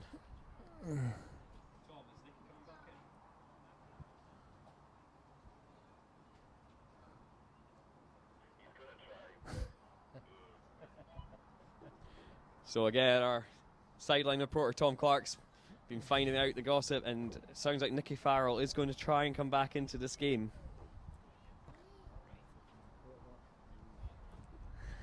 Vince Mackey looking to try and get this 2-score lead. Oh, good defence there. Just short for Steve Mongai. Tom Jeffrey in around there again. Down again. Oh, I think he might have. Might be a bit of cramp, I think. I think that looks like cramp. That definitely. looks more cramp than anything else. Yeah. His foot just got caught under him. I think he'll be all right. It has been a tough game for these. It's been a long day for tough day for these teams today. The game 3 games. The day started at 9 o'clock this morning. But I think definitely worth it for the day we've had. Absolutely. It's been.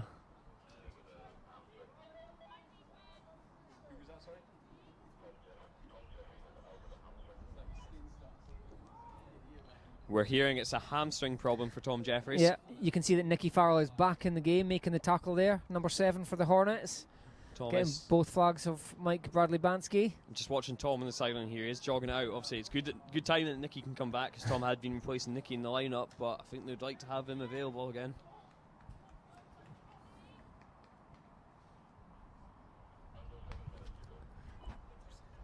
Just under 7 minutes now left in this one. This is the last football of the year for the BAFA Mixed Flag Football League. Very high snap. Apart from the wide open. Apart from the plate finals, obviously. Of course, in the plate and promotion finals, yes, which is another big weekend. Mike Bradley-Bansky, not anybody within 15 yards or 10 yards of him there. And again, it's that space in the middle they're managing to find. That makes the score 44 points to 31.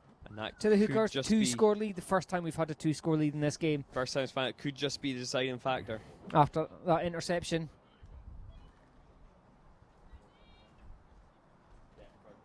Yeah. See if they can get only 1 point extra point scored so far for the Hookers. Can they get another one? Excellent hands by number 21, Casey Fitzsimmons. A couple bounce off Sandy, but that's a good grab. That makes the score 45-31 to the Hookers. What can the Glasgow Hornets do to try and get this one back? We must be on about 6 minutes now, I reckon. We were just under 7 before.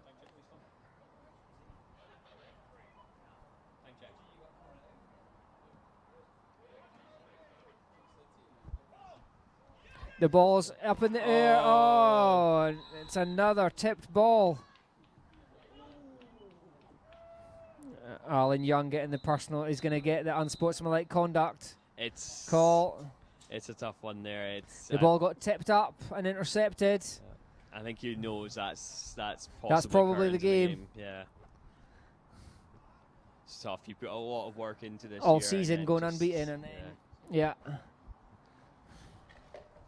But I think the Hookers so far have been the better team in this one.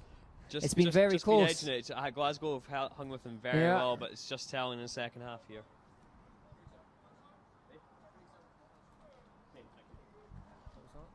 So, one of our other sideline reporters, Scott McDonald, just reporting that Craig Murray has a concussion and will not return to the game.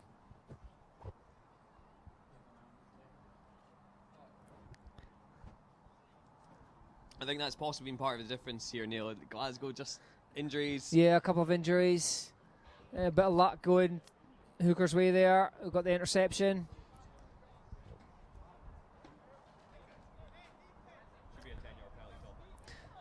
That was half the distance. So Vince Mackey with the ball, looking to try and get a 3-score lead. Oh my! Is they going to get incomplete? His foot was on the line. I reckon a good call there from the ball from Steve Mongai, the official at the back of the end zone. Do you know what, Neil? We've got a great view here. Yeah, I reckon his foot was on the line. That's an excellent call. I could see that given, though. But it's by about a centimetre, so it's a really good call. I don't think they'd have had much argument if that was given as a touchdown, but it was an excellent call by the official at the back. That's blades of grass there.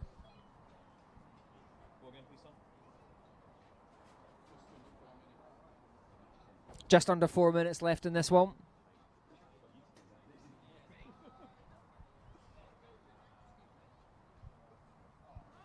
Hand off to Ray Taylor. Oh, Still inbound, just out of bounds. Twinkle That's going to toes bring down up the sideline. 3rd and short inside the no-run zone. If Glasgow don't have any hope, they need a big play. They need a big play here. And even then, it's tough to see a way back. But I mean, they put in a great effort today, Glasgow, I think, in this game.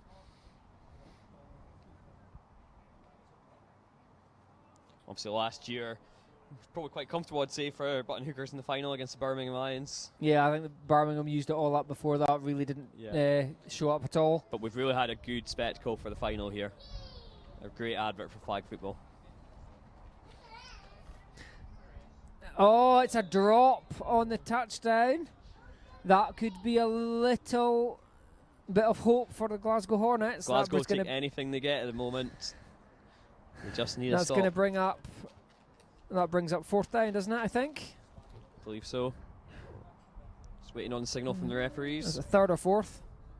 Yeah, So that's it's 4th and 4th goal down. from the 4-yard line. I think Glasgow need to stop them here to have any chance of getting this back.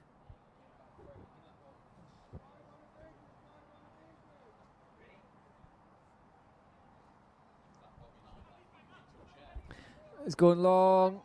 Score is good.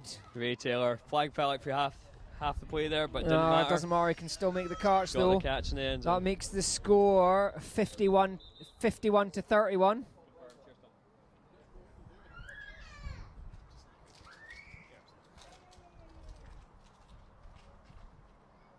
That's the 2-minute warning. That's 3 scores up now for the Hookers. I think this one is beyond any chance of getting it back for the Glasgow Hornets. We don't want to give it the commentator's curse here, but I think I have to agree with you, Neil. Even we couldn't throw it away from this point, surely. Pass. I know. Depends if I'm being asked to throw the ball. Well, this is true. I know Vince is a smart player. He's gonna run the ball. He's gonna take a knee. He's gonna do all he needs to do. Nice Excellent play. defense by Julian Holborn-White. It's a But nice I think play it's a for little Jules. bit too little, too late there. That Joe- keeps the score at 51-31 to the Hookers. Just a quick note on Joe's. Obviously, we talked about him earlier as a receiver, but he's really added something to his game on defense this year. He's been, close to a shutdown corner at times. 15 interceptions, I believe, on the season as well, which is a really good total.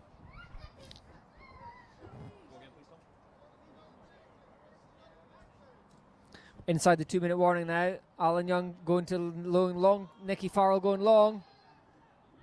Incomplete. Could be There's a- contact on Nicky there. They're asking for it. There's a flag in the backfield. I was looking downfield. I'm not sure what it was. It looked like the Contact Nicky was on the quarterback, contacted as on he the threw. throw, So even on for the his throw, option yeah, QB, he doesn't still matter. gets The protection. protection, still contact. absolutely. Quarterback gets all that protection. If that is a contact, that's going to be 10 yards and an automatic first down. And if you're Glasgow here, regardless of whether or not you think you can come back to this game, you want to score here. You Absolutely. want to end your season on Yeah. a positive.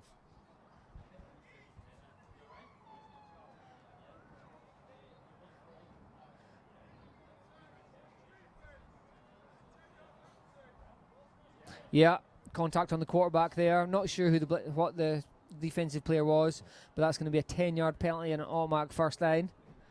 Any yards for Glasgow are good at this time.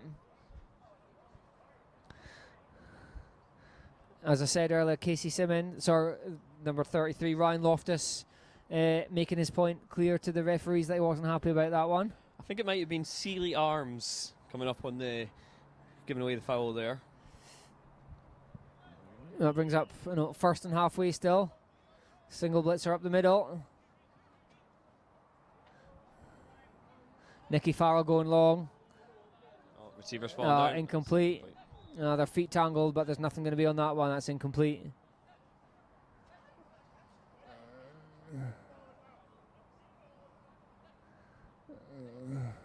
Just a little bit of drawing going on between the teams here. Yeah. Just hopefully we just calm this between down. Nicky Sorry, Farrell and Ryan Loftus there, there's a few words spoken. And it is a tough part of the game where if you know the game's slipping away from you and you're beat. And I know the Button Hookers, they don't let up in any game. They want to appeal for everything. Absolutely, even yeah. when they're ahead. So, two great competitors.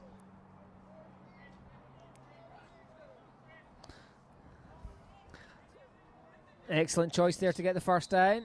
Ryan Loftus on the tackle. Zipped in there nicely from Alan Young. Saw the defender sitting outside, took his chance to hit the window.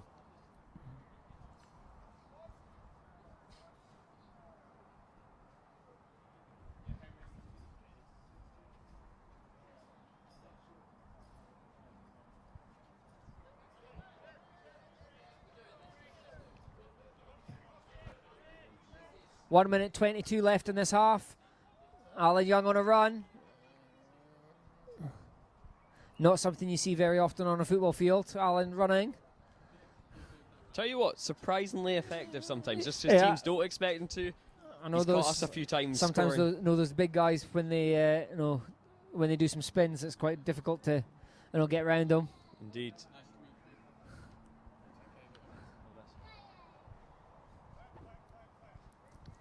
So Alan just holding his back slightly after that run. So maybe that'll be the last athletic adventure we'll see from him today. He's going downfield. Not sure who that was to. I think a bit of a misunderstanding there. I think 41 seconds left in this one.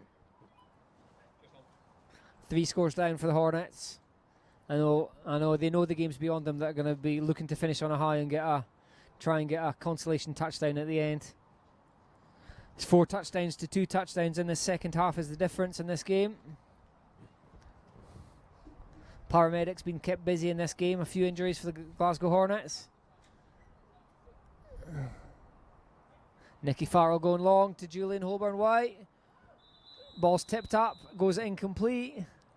So often you see Joe somehow manage to come down yeah. with those, but just Hooker's Not good this time. positioning, just got a hand on it there.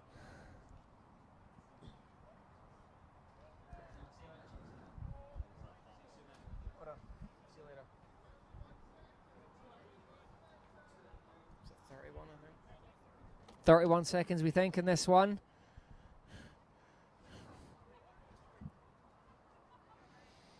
Allen's going long. That didn't come out properly. Again, took good pressure from Ray Taylor in the blitz. That was 4th down. That's this one. All the Hookers just need to. 24 seconds left. They've got their timeouts for both teams, but that's not going to make any difference. I think Vince shouldn't do anything stupid here. Take a knee here, see the game out, try anything stupid. I think so. There's always a temptation to Yeah. go and put another exclamation point, but yeah, quite sensible. He's doing the right thing. That's going to be there's no point in taking the timeouts for Glasgow. We think that'll be it. Well, certainly it was a final that lived up to that exciting final. Absolutely. One of the 2 best teams in the country. Yeah, I think we've had a really enjoyable final and a really enjoyable end to what's been a really Absolutely. good season. But that sees the Button Hookers retain their national title with a score of 51-31. We're going to have a quick turnaround here and get some presentations. And thanks for everybody for watching.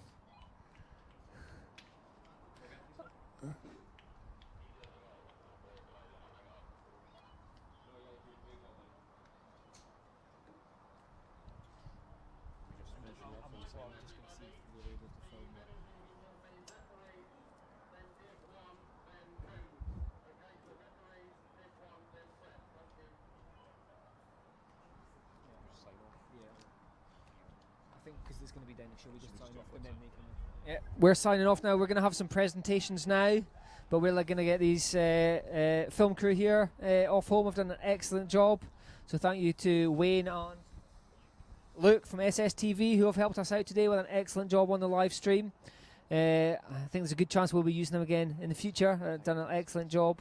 Thank you to the Sheffield Hallam Sports Park for excellent pitch, excellent facilities, staying open a little bit late for us because we are actually running an hour behind. Thank you for everyone for watching. Keep an update on Facebook. You'll get a list of all the results, and that's us from Mike Scott from the Aberdeen Oilcats, Neil Henderson from the Chichester Sharks signing off. Thank you, guys.